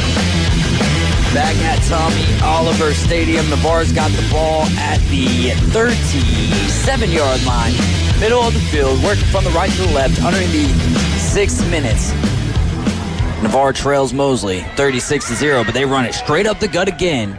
And with that, Kyle, a PSA, please. Yeah, hey, in case you missed it at the beginning of the broadcast, I'm going to take a second here to do I won't call it a shameless plug, but going to ask for some help for myself, but mostly my coworkers and some people who are a little less fortunate than me that work with me. I'll kind of take the play call here, Dave, if you don't mind, that way I can get this out. But all right, Tom. My goodness, Jim Day going to take it the rest of the way here. Handoff goes up the middle, picks up about maybe 3 or 4 yards. And that is a deep fly. That's a deep fly to left. In case you didn't know, Angelina's Pizzeria and Pasta, I've been working there for 5 years. Some great coworkers of mine have been there much, much longer. We are a family out there. We are a family-owned business, a very small business out on 30A.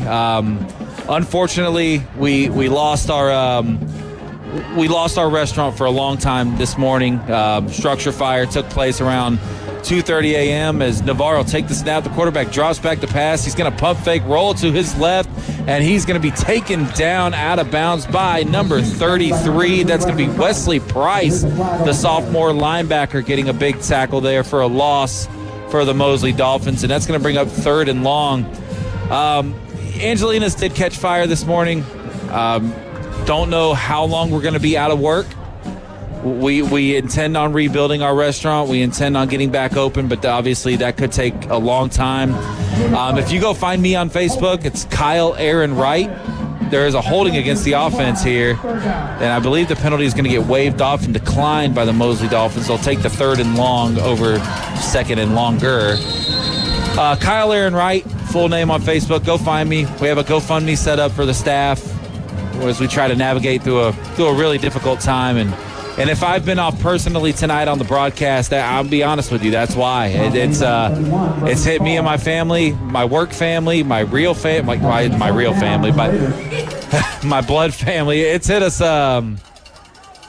pretty hard today. So I've still enjoyed being up here in the booth. It's been a great broadcast for myself and David Hayes as Navarre will line up to go for this thing. This is why I don't do play-by-play. Dave, take this back over. I got to stop embarrassing myself. 4th down here, Navarre, and they're going to throw it over the middle of the field. That ball is tipped, and Navarre's going to score their first touchdown of the season. Great defense there from Mosley. And Navarre's going to score here. The score is 36-0, not no mo. 36-6. Maybe I should have stayed on the play-by-play. Yeah. Toss it to me, and they toss it into the end zone. But yes, encourage you guys to go to Kyle Aaron Wright's Facebook page and check out his status there. If you've ever been out there to 38 Angelina's, I mean, just phenomenal food. But the staff, Kyle mentioned how it's a very... It's a smaller staff, and it's family. We only have a staff of about 30 people, and all of us are displaced right now, unfortunately. So if you can help out. If you can't, spread the word. Try to find people that can. We want to get open ASAP for you guys to come out there and check us out, and that'll be the extent of the free plug. As Navarre has got some points on the board, and the extra point is up and good. Your score here is 36-7. Mosley leading Navarre This is ESPN Northwest Florida, the Mosley Dolphins football broadcast with David Hayes and Kyle Wright. We're going to take a quick timeout, back in 30 seconds. Hey there, folks. Looking for a place that feels like home right in the heart of Panama City? Well, look no further than Charlie Corm's place at their new location on 15th Street. Charlie Corm's is not just a place, it's an experience. Imagine cozy corners, friendly faces, and the aroma of delicious dishes that'll make your taste buds dance. From sunrise breakfast to late night bites, Charlie Corm's on 15th Street has it all. Charlie Corm's place on 15th Street is now offering exclusive weekday lunch specials. Visit Charlie Corm's place on 15th Street. Look for the giant mural. After the Navarre touchdown, Raiders get their first points of the season. Mosley leading 36-7. 3:23 remains in this ball game. Navarre kicking off from the right towards the left. Beautiful night here in Panama City, Florida. The temperatures are starting to drop, Dave. I don't know. It was pretty daggum hot today. Hey, what now? After them storms moved through, when we went outside of the studio earlier, we were standing there in the sun. I was like, okay, well, something happened. Mm-hmm. Yes, sir. And it was understandably hotter from what I understand last night. So, great. But it's starting to cool down. Yes, it is. Ball at the 40-yard line. They have taken a long time to kick this thing off, and the clock is not moving just yet. And the kicker makes his way towards the ball. It's going to be a little bit of not an onside kick, but they don't kick it very deep, and he will be taken down. Blow the thing dead, man, before somebody gets hurt. Ooh. Yeah. A little yanking after the fact there.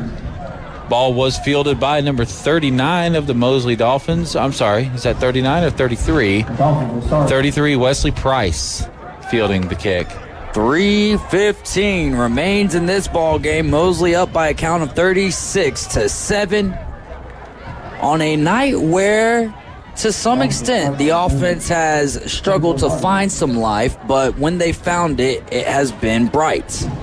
It has been. They've managed to keep their heads in the game. Bryant Graham, shout out LoJack, your Ocala family coming into town next week to the game against Escambia. Let's go. That'll be a good one. We will have the LoJack family in the crowd next week. Can't wait to see and maybe meet some of them. JP Holstenbeek slings it out to the left side of the field. And Jamarcus Halstead with the grab there.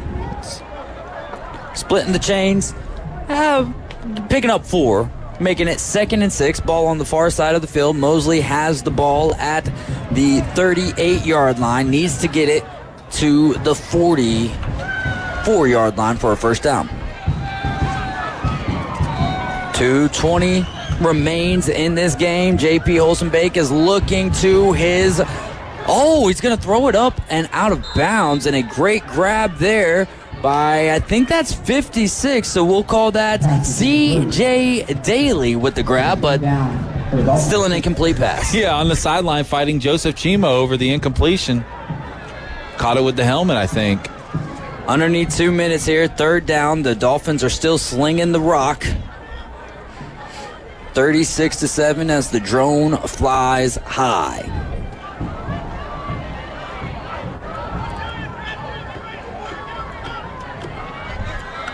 Claps his hands. He grabs the snap. He rolls to his right. He is going to throw it right back to CJ. And this time, one of the team managers is going to knock that down. And you got to catch those, brother. Less than a minute and a half left here in this game. 4th down action. I respect Mosley trying to get some passes off from the backup quarterback. You know, Sammy Freitas. He went 2-2 tonight, 2 touchdowns, 2 picks, but still a bit of a rough performance for your starter tonight. You want to have your backup ready when you got a district play coming up soon, just in case. And you never know what could happen.